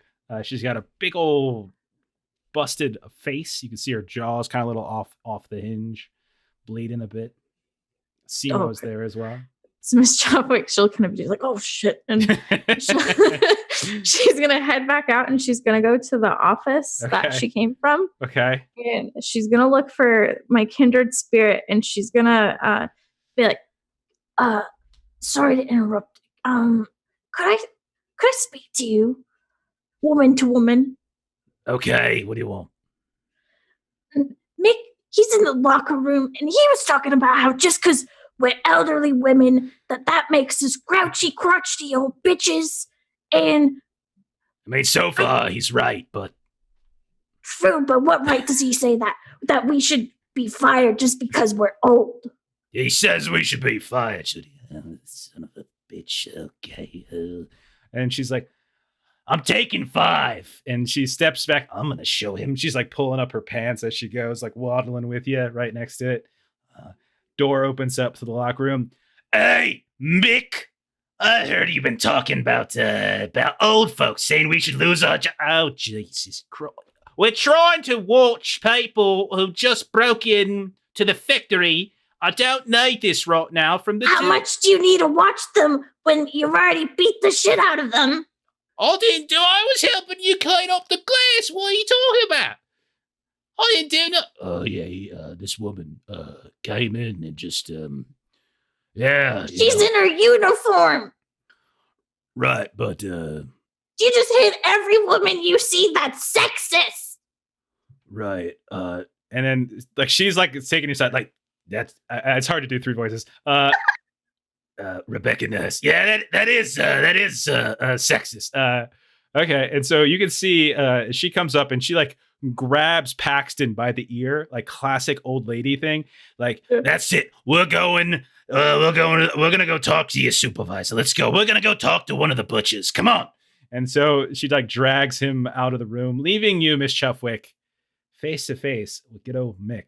And he's like, he said, can I just do my job, please? I'm just trying to. Now I got 2 to look after. I'll stay with you then. Oh, yeah. Do you want to play a card? You want to play a game of cards? Do I want to play a game? Okay, sure. Let's play a game of cards. If that's going to shut you up, that's fine. I mean, quite possibly. Did you know that when I was a young woman back in the day, I used to play cards competitively before my great grandma got fired? Right. Mm-hmm. That's great. It's just wonderful. Simo, why don't you go ahead and roll another dex to see if while this you get another chance here. Come on, Simo. Do something useful. Come on, Simo. Did it roll? Or It did. It's blank? just What I don't It's know. thinking. It's Okay. thinking, Ooh, there you there we go. go. And you manage to, while Miss Chuffwack and Mick sit down on the bench and Chuffwack starts dealing out cards. You know, you're such a handsome young man. Are you single? Well, I'm saying someone. That's how. What's their name? Jalinda. Yeah. She's While it's happening, I'll see if I can get the sledge from Vilta's body. I'll roll over the decks and say you can get that little sledge, sure. Yeah, so Jalinda and I, yeah, we got I'm thinking of popping the question, in fact, it's just That'd be so lovely. we've been together for like 3 years now, she's talking about having a family and such. I don't know if I'm really ready for it after all. I'm sorry I didn't, I wasn't nicer to you, you're sweet, I just that's why I'm so concerned. I need this job so I can afford a ring and everything, What are you doing, Simo? I love doing this. I love making you guys feel guilty, right? I'm gonna knock this guy out. Okay. Okay, roll damage, because he does not see this coming. No problem. His back's to you, and he's like, What's the sledge damage? what is Vilta, you D10. have it. D10. Yeah, so I think, if I just took it, I got a little extra, and then 9. and he just goes clean out. That's way more. And he's like, I just think if I just took this little jump, head hits the ground, Oh, and he is completely out. He might be dead. Hang on. If he rolls a 6, he'll live. Otherwise, I'm going to say he's dead. Oh gosh. He's alive. He's Wow. Oh alive. God. He's got this big smash in the back of his head, though. Okay. So he's out. You look over at Vilta, and you realize that she is in some pretty terrible condition. And you can see that her jaw is all dislodged and stuff. So you definitely need to tend to her. Or else she's Yeah, I'll take a moment here. Okay. Help her up. Okay. Do I also need to tend to him to make sure he doesn't die? No, they did that. Oh, him. Okay. Yeah, to Mick, sure. We'll say if you guys want to rest, so to speak, take a couple minutes here, like check on Vilta, see if you can like get her jaw back in place and all that kind of stuff. Drink a couple bits of water. We'll say you can go ahead and restore your HP if any of you are down on HP. Yes, please. Okay. Mick's on the ground, unconscious, What do you want to do? The three of you back together again. I'll see if I suit up. So there's locker rooms here, right? Sure. And at this point, it's easy enough. You can go through. Who are you? Yeah. What's your name? What's the name? Of Oh, yours? Charlton. Charlton. You really lean into the H, huh? Okay. Charlton. So good. You just all pick normal names, and then there's me. My name's Knob. We're Harry, Knob, and Charlton. We're Charlton's Harry Knob. we're like a blues band. Okay, what do the three of you want to do? I mean, I'll let them know about what I want to do with the invoice office. Okay, fair enough. You got a couple hours before closing time. You haven't seen Douglas in a very long time. Are you at all concerned about that? Yeah. Okay. I think we need to stuff this guy into a locker too, so they don't come back to him. Fair enough. Easy enough to do. Three of you can easily do that. Oh, What if you feel guys so found bad. out? I don't... Oh man. I can't believe you just hit him. He's gonna pop the question to his wife. He seems fine. He'll make it. I'm You hit him with the sledgehammer.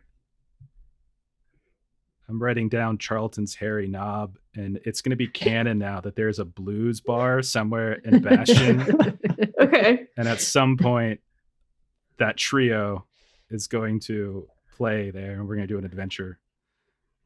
Oh God! Can't wait to hear some of the titles of their songs. Oh, gosh. Be great. Charlton's Harry. It's ridiculous. Oh man. Okay, so three of you haven't seen Douglas in a really long time. Douglas has been doing the dungeon crawl investigation thing all by himself. You all have been running around chasing your frickin' tails. Yep. It's been fun. So what do you all want to do? We last saw him going down somewhere, so we'll try to look for a way lower. Okay. I'm gonna roll 3d6s really quick. See what kind of key cards and such you guys got. Okay, so do you want to head out onto the assembly line floor? I think we would try and head to the room where the red people are at, because that's the last place we saw him go into. Yeah, that's what I mean. You got to go onto the assembly room floor and then Yeah, that's the across only way to get there. into the kind of the back area. And so yeah, you get back in there just fine. People look they look up at you for very briefly, and then they put their heads back down and get back to work. And no one really pays you any mind at that point.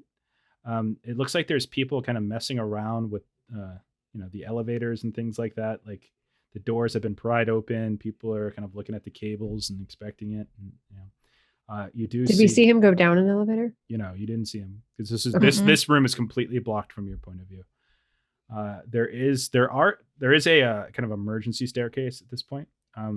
There's some people that are like standing around working. Others are like, because they're hustling, and you see the door has been propped open on this side, and it's you can see that people are occasionally coming up like huffing as they're having to carry up like little meats and cheeses from this side.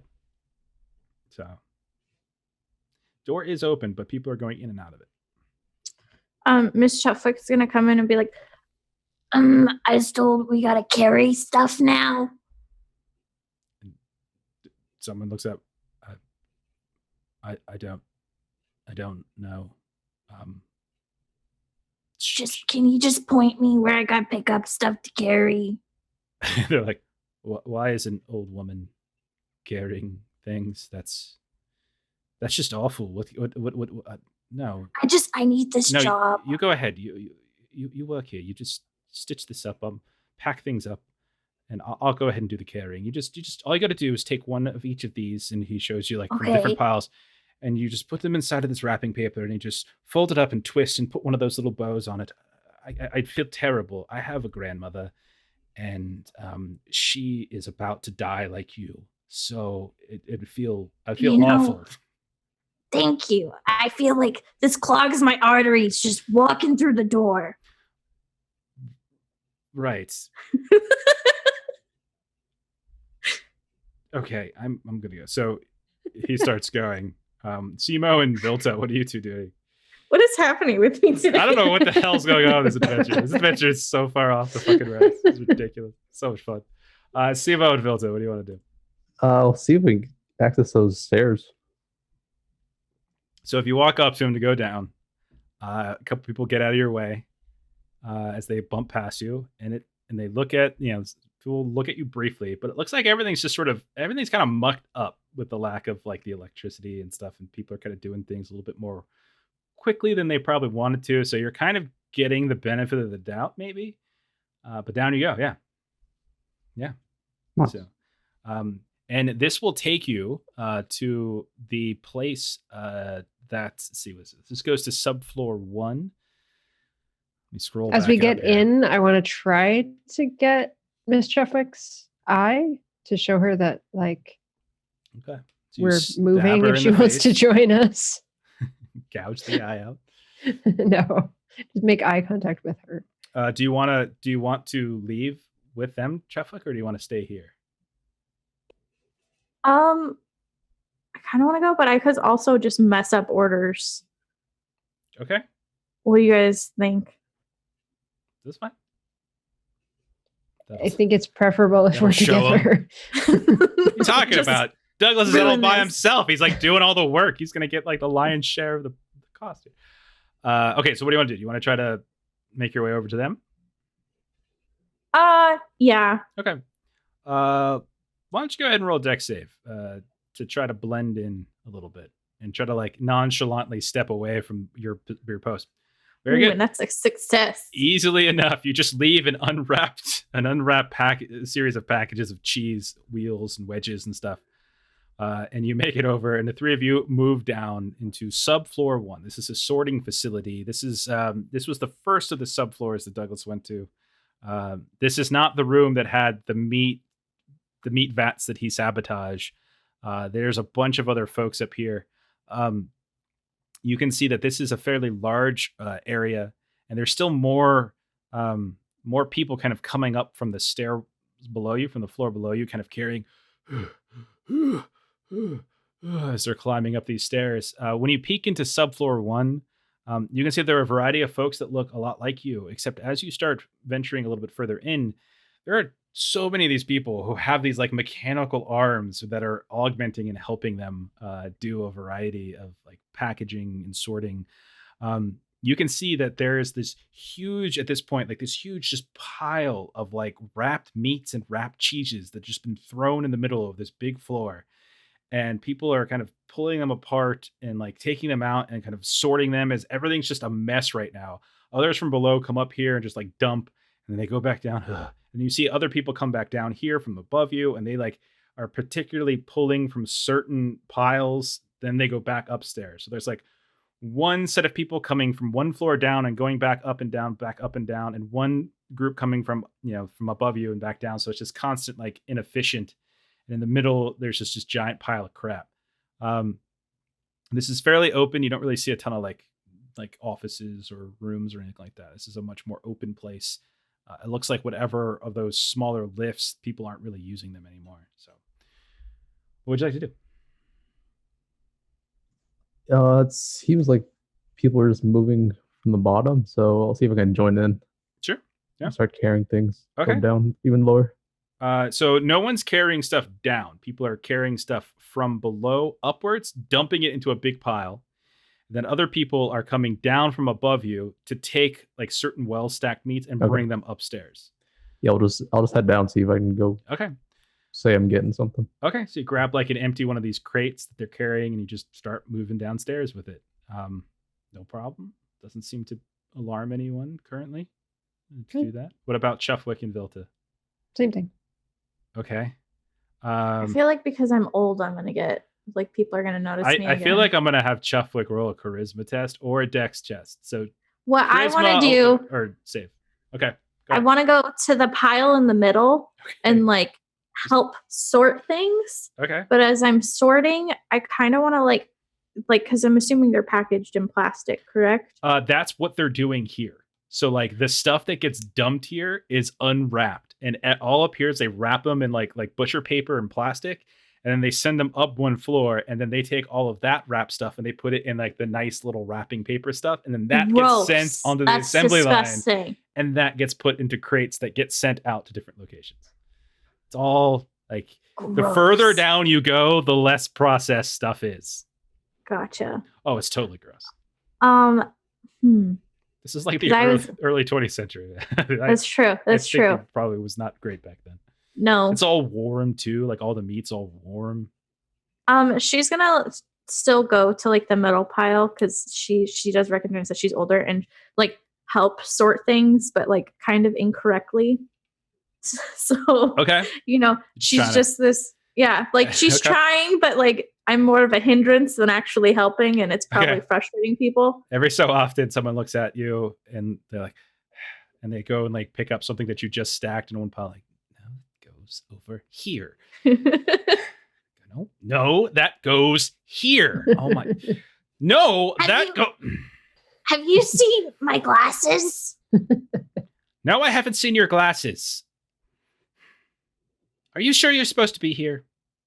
I think we've got this handled. I think you can go back upstairs. They told me to go downstairs.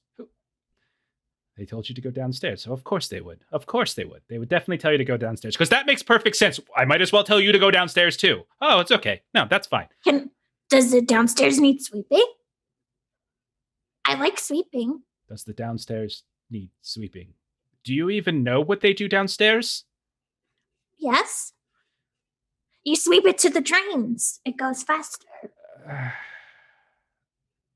Please go away. And then they go back to like sorting, just like So, and she'll get her broom and her Just bucket, and she'll go complete- downstairs. okay. And so he is just you exhausted him, and so he goes back. He goes back to work.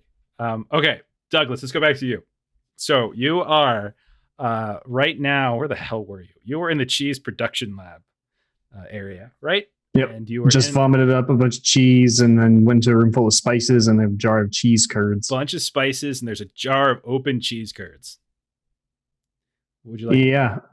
I'm just going to start, just doing science where you just take beakers and just pour stuff back and forth, except it's jars, and I'm Just just start mixing mixing it up? everything. Okay, Yeah. You start mixing all of it. Okay. Do you want to keep a carton of those just for reverse engineering for the cheese mamas and the toppers? Yeah. Like, I guess the one you said there was one that was open on like a table or something. The so open like stuff had cheese curds. All the other stuff is spices. This just looks like someone Oh, I was, see. was snacking on some cheese curds. Gotcha. Okay. I probably don't have time to taste everything, but yeah, I would want to keep one for Okay. analysis or Go saving. ahead and mark off a carton. In your inventory, you have a carton of mystery spices. You don't know what's in them yet. Do you want anything with those cheese curds? That wasn't produced here, right? That's just like something you buy at a It store. was more likely produced here. Oh, yeah, I guess I'd take that too. Okay. All right. There are going to be 2d4 worth of cheese curds inside. So there are 4 decently sized chunks of cheese curds. When you consume one of these, you can restore 1 point of strength or dex. So there's 4 of them. Nice. Okay. And so you have a jar of cheese curds with 4, and you have a carton of mystery spices. So, but they're a mystery. They don't do anything special. They're just spices. Spice blend. Gotcha. Okay. You're in this. So you spent, so we'll say you spent the past however long it's been since we last cut to you mixing up all these spices like crazy. And so all of the spice blends are completely different. All right. And as you're finishing up, you see a person, this kind of large, thick woman, start wheeling in. She's got this like a floor jack with these these we'll say 1, 2, 3, 4, probably 6 of these large like 15-gallon buckets worth of like chunks of cheeses that she's like wheeling past as you go to step out. And she's like, "Pardon me, sorry, watch toes." And you can see that she just kind of goes back past you a little bit, turns into this other office that looks to be like cheese carving. So it's specifically for like cheese shaping. And you can see that she gets up in there and she just dumps these big old 15-gallon buckets on top of this table. And you see that there's a handful of other folks in there. They're laughing and joking, and they just start carving little chunks of cheese into wheels and other shapes and stuff like that. Cool. Yeah. I'll look around for, I guess, just like offices or like a to see what other rooms or labs or things are nearby. Okay. You definitely. Okay. Wow. You actually see a office for a supervising fromager. Fromager. We talked about this last time. It's not fromager. It's ridiculous. No, it's not. Don't listen to YouTube. That's wrong. I think. And you go inside and you realize, fortunately, that this looks to have, like, you watch as like one of those folks with all the canisters as their torso leaves, but the door, as like they're kind of pulling it, kind of gets caught on a cable and doesn't slam, and it just kind of stays open just a little bit. Yeah, I'm going for that room. You go inside, and you can see that there is just an array of those air canisters, or whatever they are. They're not actually air inside, but there's cheese inside, and they all have different labels, like experimental things, but they're not names. They're like really complex, like alphanumerical codes for what the hell is ever in these. And so they're all kind of laid out in a very precise format. You also see that there is some kind of like desk area. There's no chair behind it, but there's like this desk area. And when you go up to it, you can see that there are a variety of like logging screens. So there's all these little sheets on there. And like, you can definitely tell that they have been printed. There's a printer somewhere, like a dot matrix style printer. And you can see that there's like testing, testing results of certain compounds, these certain alphanumerical equations. And so some are like being advanced, some are being rejected, some are being advanced, some are being rejected. And so you kind of go through that. So yeah, desk, canisters, and those sheets. That's what you got to look at. The sheets, I want to take a closer look at those. Is it comprehensive to someone who doesn't, I guess, work here? Of like, so you're saying that these are formulas that are testing well and moving forward for production? Yeah, it's a whole laundry list, and dozens of them are getting rejected, and then a handful are being advanced. They're saying successful, move to next stage of testing, and others are being like move to release, stuff like that. It's hard to determine like what tastes well. You would have to actually go through and start tasting some of the formulas to know what kind of cheeses they are, but you can definitely tell which ones are definitely going to release. Okay, so then the ones that are going to release, do they have like a specific score, or is it just release, like like an A versus a B type? It's thing? It's like a check mark. Like there's like little boxes like check marks, and if it gets a certain amount, it seems to go forward. I'll take half a dozen of the like ones with check marks and just kind of pull them at random. Okay. And then the remaining. Oh, so wait. I guess that wouldn't work actually. What I wanted to do was put the reject list into the release, but I'm assuming I can't like easily edit it if it has an X or a check mark. It would probably be easier to go up to the canisters and peel the labels off. That was gonna be the next thing that I do. Yeah, that would probably be the easier thing to do. Okay. Yeah, so then I'll take like half a dozen of the like successful ones and say like that should be good enough, and then I'll start doing the old label swap. Okay, you do that. And as you're over at the desk, kind of messing around, you notice there's a little drawer underneath it as well. That's not locked. It's just like this metal desk, and there's a drawer in the middle. It's like a stand desk, and there's no chairs. So while you're over kind of going through it, scan it, you just notice your knee kicks the edge of the desk, and you can hear like a little rattle. If you pull open the drawer, you can notice that there's a little card, little supervisorial placard type card, like one of the things that you use to access the staircase.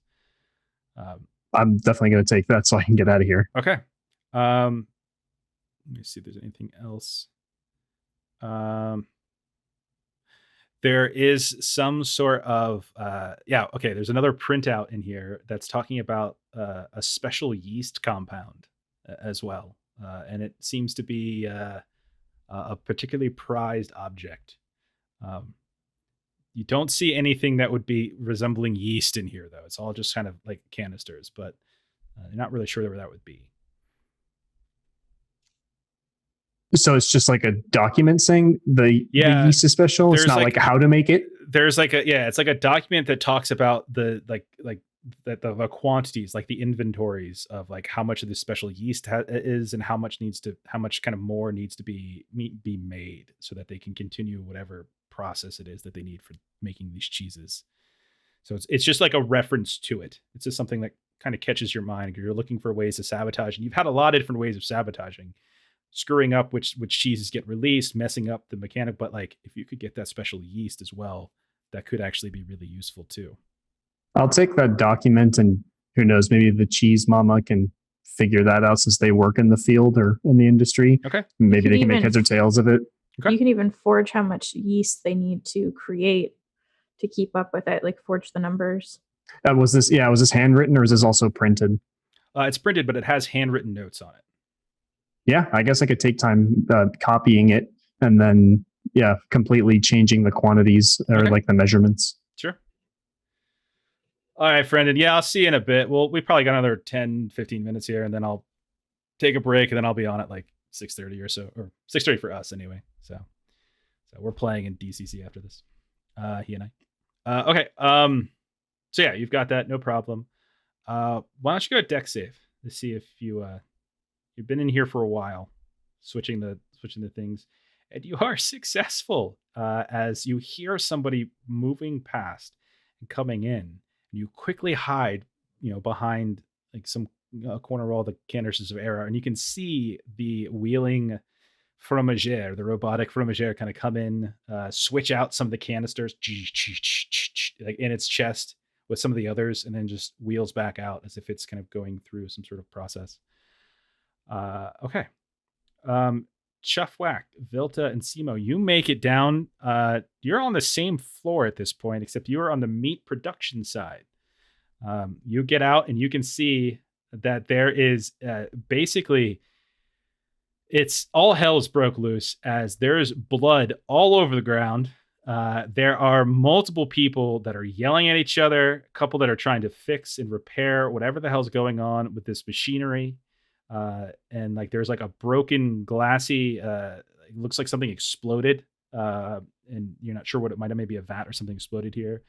Something needs sweeping. And people are like, people are uncomfortably walking through this, like a good inch of blood on the ground in glass to kind of collect these meats from different portions. You also see a mechanical robot walking around, and they have multiple arms. One of those is a tenderizer, like a big old tenderizer. One of them is a hook. One of them is like, and then there's blades and stuff as well. And everyone is like really like looking up and being very careful around it. And so when like arguing starts to happen, people are like, shh, quiet. And then they wait for like that creature to walk past, and then they start yelling at each other. It's like, you're going to get us all killed. Be careful, be quiet. Blah, blah, blah, blah. That type of thing going on. What do the three of you like to do? I'm gonna start sweeping some blood. Okay, and you see pushing it towards drains. And you see like someone's like, see, finally someone's being useful. About time. About the two of you. I think this has been messed up and don't need to get involved. Pretty screwed up over here, yeah. So we'll try to avoid it. See if they notice us. Okay. Where do you want to go? You can see that there's like two different hallways that you can, like one's like direct ahead and one's off to your right. So you can either go straight forward or you can go to the right. These two different hallways. It'll bypass these people that are sweeping in this open area right off the staircase. I'll do a little right. Okay. I'll join. All right. So you pass by a couple different offices. One of them is described as a meat stitching office. One of them is described as a tenderizing office. And you also can see a fairly large set of double doors in front of you that are, it says like cheese wing. Yeah, so I think that's what we're looking for. So we'll get the cheese. Okay, so you're going to go through into the cheese wing? Okay. So I'm going to kind of do what I did before, where I go back, make eye contact with Miss Chuffwack to show her that like we found the next place that we need to go. So, she can join us when she finds a good opening to stop what she's doing. Cool. Yeah, I think she's just going to slowly just like make her way around the room to where you guys are, but okay, she'll be sweeping as she goes. A little D6 here. If I roll a 1, bad things. Sweep your way out of the room. Did it roll? Okay. So instead, it's really good things. So yeah, you get out without any problem whatsoever. And when you pop open the door, you look forward and you can see this whole row of like cows just galore. And then you look off to your left, and there's this guy with this thing that says Jerry, and you're like, holy shit, there's Douglas right there. It's 6, the best. So you all are suddenly like, oh well, shit. Like there's Finally. Jerry. And he's got a couple things here and there and stuff, but the 4 of you Have you are been here. more successful than we've been? You need to find the yeast.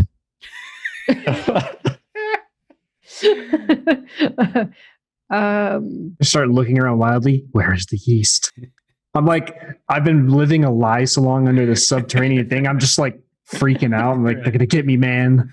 Are you guys supposed to be here? Let me see your badges. But yeah, I'll just like kind of motion them to like walk with me and just explain the sabotaging that I've done, the different things, but then like explain the letter that I found about this special yeast, and I didn't see it in the spice room and I have no idea where it is. And then I also like, well, we can also just get the hell out of here since it's getting rough. That's entirely up to you guys. Like, you guys have actually done a decent job. There's still like, there's a laundry list of things that you could potentially do to sabotage and stuff like that. So, I mean, at this point, you all would know that you have actually effectively sabotaged a decent amount, which will certainly slow production for a while. At some point, they'll likely be able to pull back up, but they'll definitely slow them down.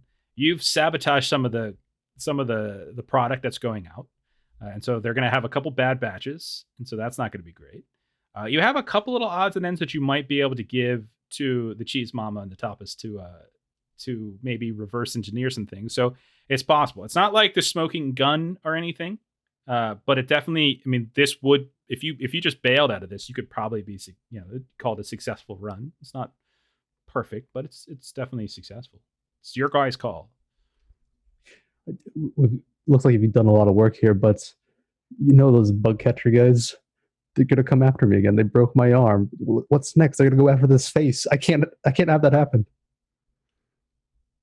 All right, so then we better find this yeast and quickly.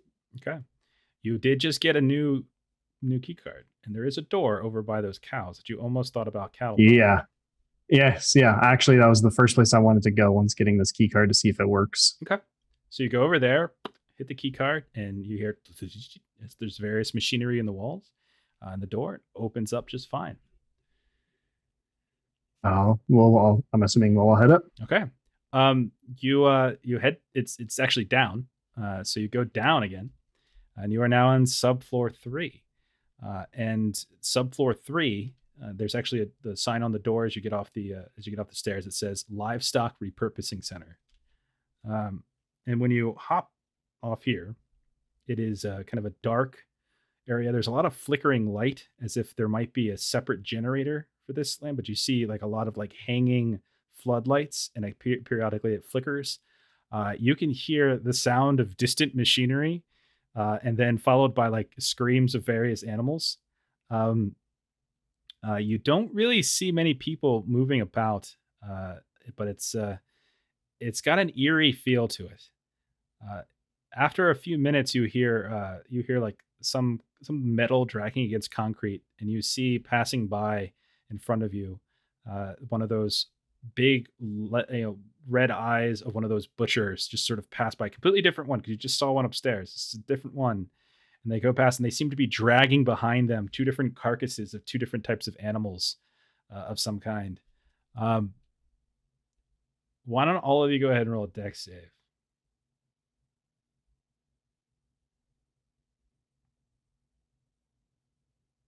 Oh, no. Okay. 2 to 2. Agreed. So I'll roll a d6. If it's a 1, something bad's going to happen. Okay. 5's not so bad. Not so bad. Okay. So as you start moving in, you hear the sound suddenly of like thundering metallic hooves. As the hallway you turn to go down, you see 10 feet in front of you this strange looking beast that's like half metal, half flesh. It's just and it's coming directly at you, and you all manage to try to like dodge out to either side. We'll say Douglas and Chuffwick, you both failed, so you're unable to kind of like get out of the way in enough time. So the two of you are kind of knocked to the sides. Both of you can take 1 point of dexterity damage as you're kind of like slammed against the wall and kind of not quite moving. As this thing comes running past you, you can see that there's these chains that it's dragging as well. One half looks just like the creature that you saw upstairs, Douglas. And the other half looks like it's this Frankensteinian stitched together connection of a variety of different chunks of meats and flanks and stuff on one side. And then as that runs past, you see quickly chasing it is another one of these butchers, like dun, dun, dun, dun, dun, dun, dun. And you see it shoots a hook out from its arm, like it's a blitzcrank hook, just like shooting out and trying to grab it, but it misses, and then it runs right past you all. What do you want to do? And just for clarification, the 1 point that we took, can that come out of our HP, or was that straight dex damage? That's straight dex damage. Oh, okay. Yeah, it's like you stumble and like you twist an ankle, something like that. Can be restored later on. Okay.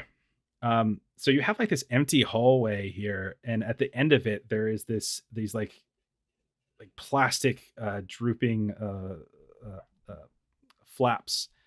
When you peek inside, you can see that there are just like all of these strange piles of meat, and you can see that there's like this huge array of like sewing kits, and then you can see there's all of these depowered mechanical bull-like creatures. And as you watch, you can see that some of the butchers and things are like stitching together like Frankensteinian like meat on top of these different cows, these mechanical cows and bulls. Were the animals that were running, did you say if they were just the mechanical part, or were they half was mechanical? Like the left side was mechanical, the right side was meat. Okay. Bless you. Excuse me, I managed to get to the mute button just in time. For them, you guys had to hear it. Sorry. What do you want to do? Not be here. Yeah, this meat situation is weird. You've now noticed more than one butcher down here. Is there another room or something? Oh, there's the plastic flaps. Yeah, you peek inside and you can just see like these piles of like meat. You can see these sewing machines basically with a bunch of other butchers that seem to be stitching the meat onto the mechanical metal bones of these animals. And this is weird, right? Like we don't think this is normal. Yeah, this is weird. Yes, this is Okay. pretty Like, strange. I know it's weird, but I don't know if like within the city, if this is just Yeah, like Douglas is sitting here like, if they're just going to butcher it, why the fuck would you put the meat on there anyway? So I'm like, so confused. You all would know that machines from the underground are very strange. They like to run experiments, and they really just like to experiment. And sometimes the purpose of the experiment is not entirely clear. But they just like to run experiments and just to see what happens. And so it looks like they're experimenting with something here. Is something like this like unmoral? Immoral? Or just like, yeah. Yeah, this isn't, I mean, like, I don't know, like it, sure. There's nowhere else down. You didn't see anything when you came in. There was, again, you could have gone to the right when you got off the stairs. And you could have gone in the direction that those butchers were chasing that runaway bull. That's about it. I think it's worth a shot. I mean, if the animals are running that direction, it must either be freedom or like it's away from the butchers. So it seems like a good idea to go that way. Okay. decent logic. Okay. So when you head in that direction, you once again see more of those like drooping plastic strips. You pass through, and you start to notice, by the way, that you haven't actually seen any other humans. All you've seen so far are robots down here. And when you pass through, once more, you can see that there are all sorts of like livestock that seem to be hooked up to various machinery. You can see that there's like almost like they're plugged in. Like there's an outlet like on the flank of one of these creatures that's being plugged into these different cables, and they're like sucking out like milk and stuff. Same is true for goats You can see there's some goats as well. And you can see more of those supervising fromagers, or whatever the fuck it's called, moving around as well, as they seem to be like going through and taking various canisters out of the equipment that these animals are hooked up to, as if they're like taking that milk and they're delivering it somewhere else. You also notice in the far corner that there is a room that specifically says data incubation and idea gestation. Sounds like Yes, winner, please. winner. Okay, roll a dex save to get across. There's all these robots, all these machines looking around. Oh, I don't want to go, but I do. Got it. Okay. You didn't fail too bad, Douglas. Got it. That was close. All right, I'm gonna roll a d6. If I roll a 1 or a 2, something bad's gonna Yeah, happen. yeah. Miss Chuffwack just failed, like gloriously Okay. failed. As you start moving across, you immediately hear, like as you're halfway across, you hear this halt. And when you look and turn over and you see one of those like red-eyed butchers kind of looking at you. Identify selves. Error. You have no permission. And then you can see like one of the fromagers that was kind of collecting the various tanks suddenly turns around and looks at you as well. And so I got these two robots that are staring you all. And why don't you, let's see. Why don't you all go ahead and roll dex for initiative? Let's see if you get the go before them. As you can see that one of the hooks from this butcher begins to like start to like. Oh, they're wind just up. going to attack? Oh yeah. I was about to say, can I? I was just going to hold up the key card and say we were told to come down because of everything happening from subfloor 2. Does not seem to compute with them. No. All right. Sorry, that might have worked on a human. Okay, so Vita and Simo, you see this coming, and you can choose to attack. You can see that they are immediately turning towards you. The butcher is like getting ready to, like, you can see the arm is kind of flinging forward and the hook is getting ready to launch out at one of you. You can see that the other fromaging is starting to wheel in your direction. It's like, you see like these tubes coming out like they're guns. What do you want to do? Is there a body of an animal close enough that I could throw it so that the hook of the butcher would then be like busy with something else? You can hide behind one. Sure. You can say you just want to go hide behind one. That's fine. Okay. Okay. So you go hide behind one. Simo, what do you want to do? Seeing that she's avoiding this conflict too, I'll try to dodge or get out of the way. Okay. So Next round, I'll try to throw the an two animal at them. of you throwing an animal. These are big animals and they're made out of I metal. thought there was like a goat. Like yeah, a but smaller. those are still pretty big too. Yeah. Okay, so I mean, like you might be able to pick up a goat, but I think there's a difference between picking a goat up and throwing a goat. Yeah, you're not big sis. Let's not go crazy Sure. with what's allowed. All right, so it's going to choose between Chuffwack and Douglas for the hook. 1 to 3 will be Douglas. On this, it'll be Douglas. So you're going to see this hook come out in the direction of Douglas, and it's going to wrap around you and immediately kind of pull you towards him. So basically, it's a D6 worth of damage, 5 points worth of damage, and you are dragged towards them. You will need So that 5 exceeds my HP. So would I take it to strength? you take it into strength, and then you roll a strength save for critical damage to see if you like. Okay, one shot grabs him. You see it drags him forward. And he just slaps down to the ground, and his limp body is now being dragged towards this butcher. Then the fromager will go over towards Miss Chuffwack then at this point, and we'll go ahead and I will use these cheese cannons on. So you're going to see sprays, like two different sprays coming out like this. One's yellowish, one's whitish, like just kind of spraying you down. Go ahead and take. Sorry, the first one. 1 point of dex damage. These actually do dex. And since no one's actually standing next to you, this won't blast.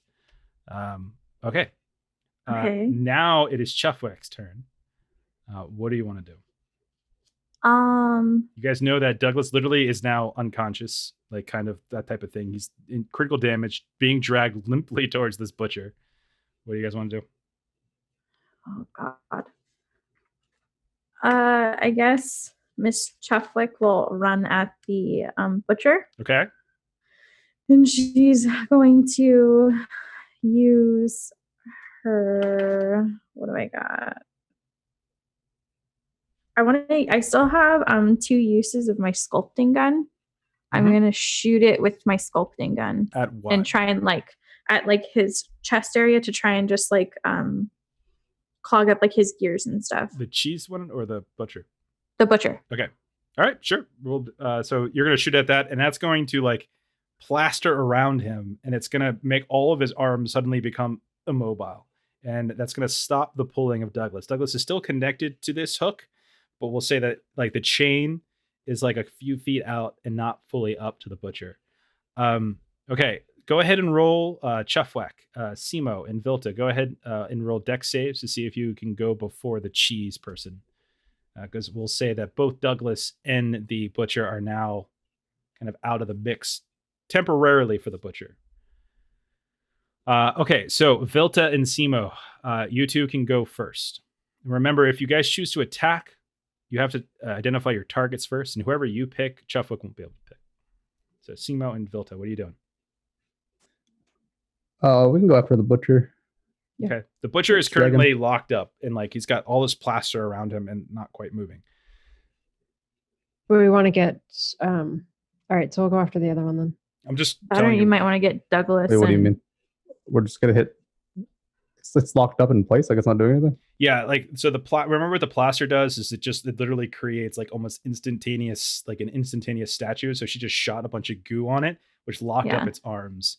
So I'm gonna give it a strength save on its turn to see if it can start breaking through it, but it's gonna be out of combat for at least a turn, and then I'll give it a strength save to see if it can come back in. So you guys have to decide what do you want to do. You got Douglas is screwed.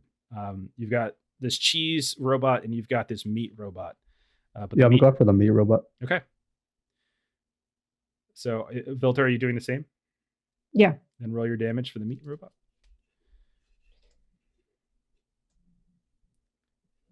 Okay, so 3 damage to the meat robot. Do we not have a sledgehammer We anymore? have a sledgehammer. I don't know why that didn't roll. Sorry. I mean, you did hide, so I'm not sure. You would have to, kind of run towards it. You were. It's supposed to be a D10, not Yeah, a D6. I know, but are you throwing your sledgehammer? You ran, no. you ran, and you hid, and you took you. So I don't see how you're doing. You're running up and whatever. Fine. So I can't move back and then attack. It doesn't really work like that, but I mean, you specifically described yourself as running and hiding the previous turn, so it doesn't really seem to make sense that you would be able to then immediately use melee again. I don't know. It's a little vague, but go ahead. That's fine. So 6 damage. I'll put it exactly at 0. Okay. So then the cheese thing will go next. I will then shoot over. So Vilta, you are now in melee range with the butcher. Simo as well. Both of you you attacked with melee weapons. So this thing's going to go ahead and shoot in your direction now. Both of you will take this. The butcher or the fromager? The fromager. We'll go ahead. Both of you, both Simo and Vilta, take 6 points of dex damage as you are getting coated in this gooey, slimy cheese.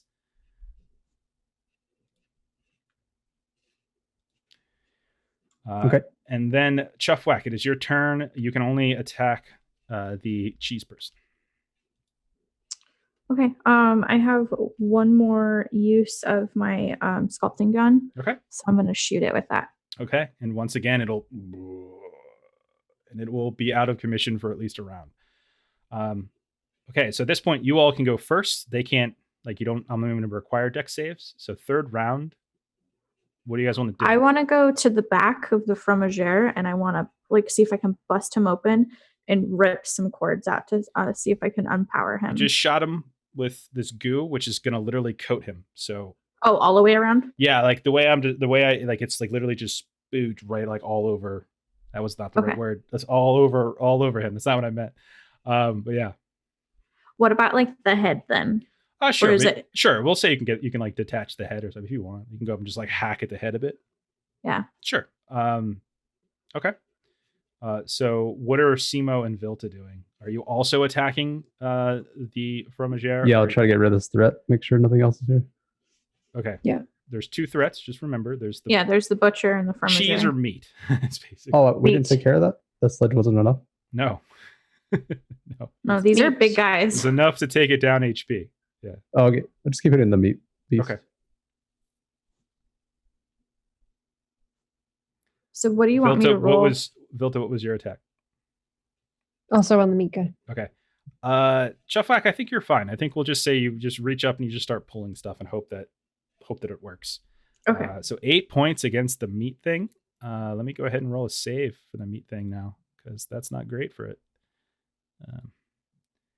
That'll pass with a 3 though.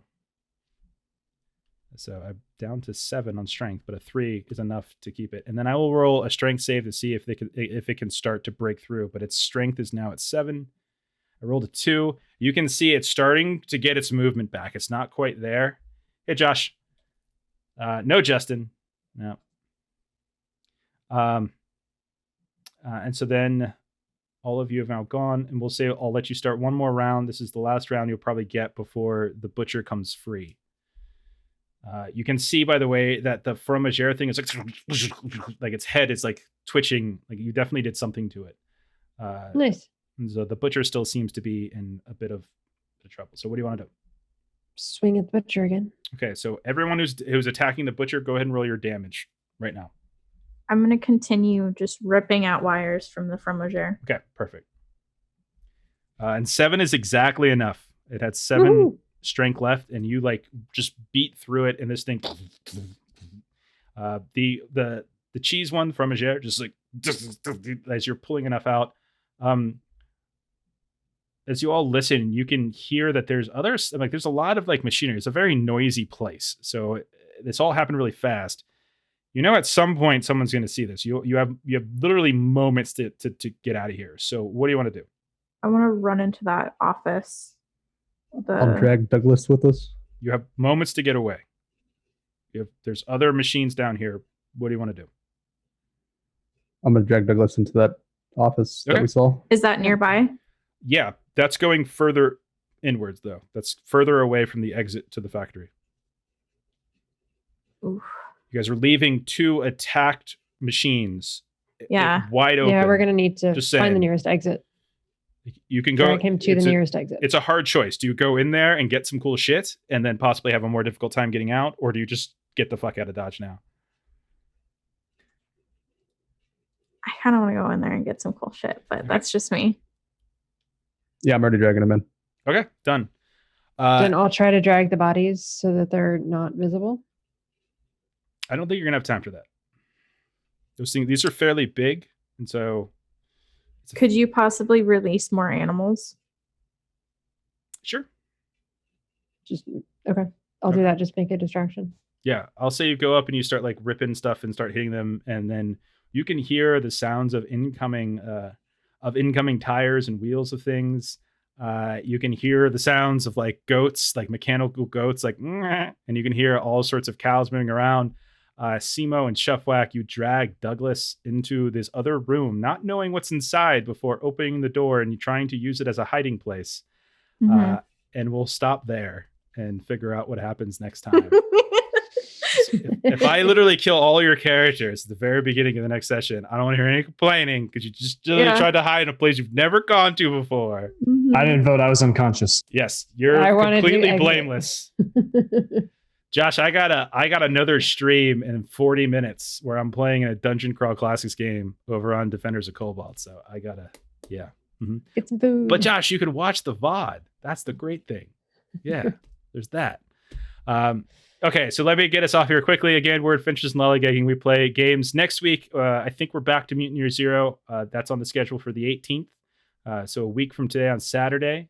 We'll be playing that instead. And then we'll probably come back to Electric Bastionland maybe the week after. And we'll check back in on that to finally finish. Maybe part 3 will be when we finally finish this wonderful little adventure.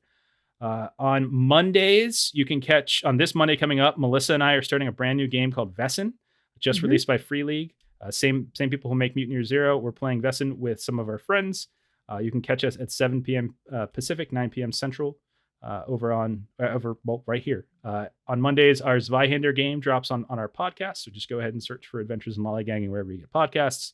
And then on Thursday next week, check out at 7 p.m. Pacific, 9 Central, over on twitch.tv/ZweihanderRPG. You can catch Long, Melissa, Justin, who's not here, and Ashley as we play more Zweihander on a different stream. So, but that's it for tonight. Thanks for hanging out. Those who hung out, especially Josh at the end here, literally the last 30 seconds. Yeah, we'll see you on Monday for some Vesson. And stay tuned later tonight in like 40 minutes. Go over to Defenders of Cobalt stream. I'll be playing in a game there and probably gibbering like a madman because I'm exhausted. All right. Bye-bye. Bye. Bye.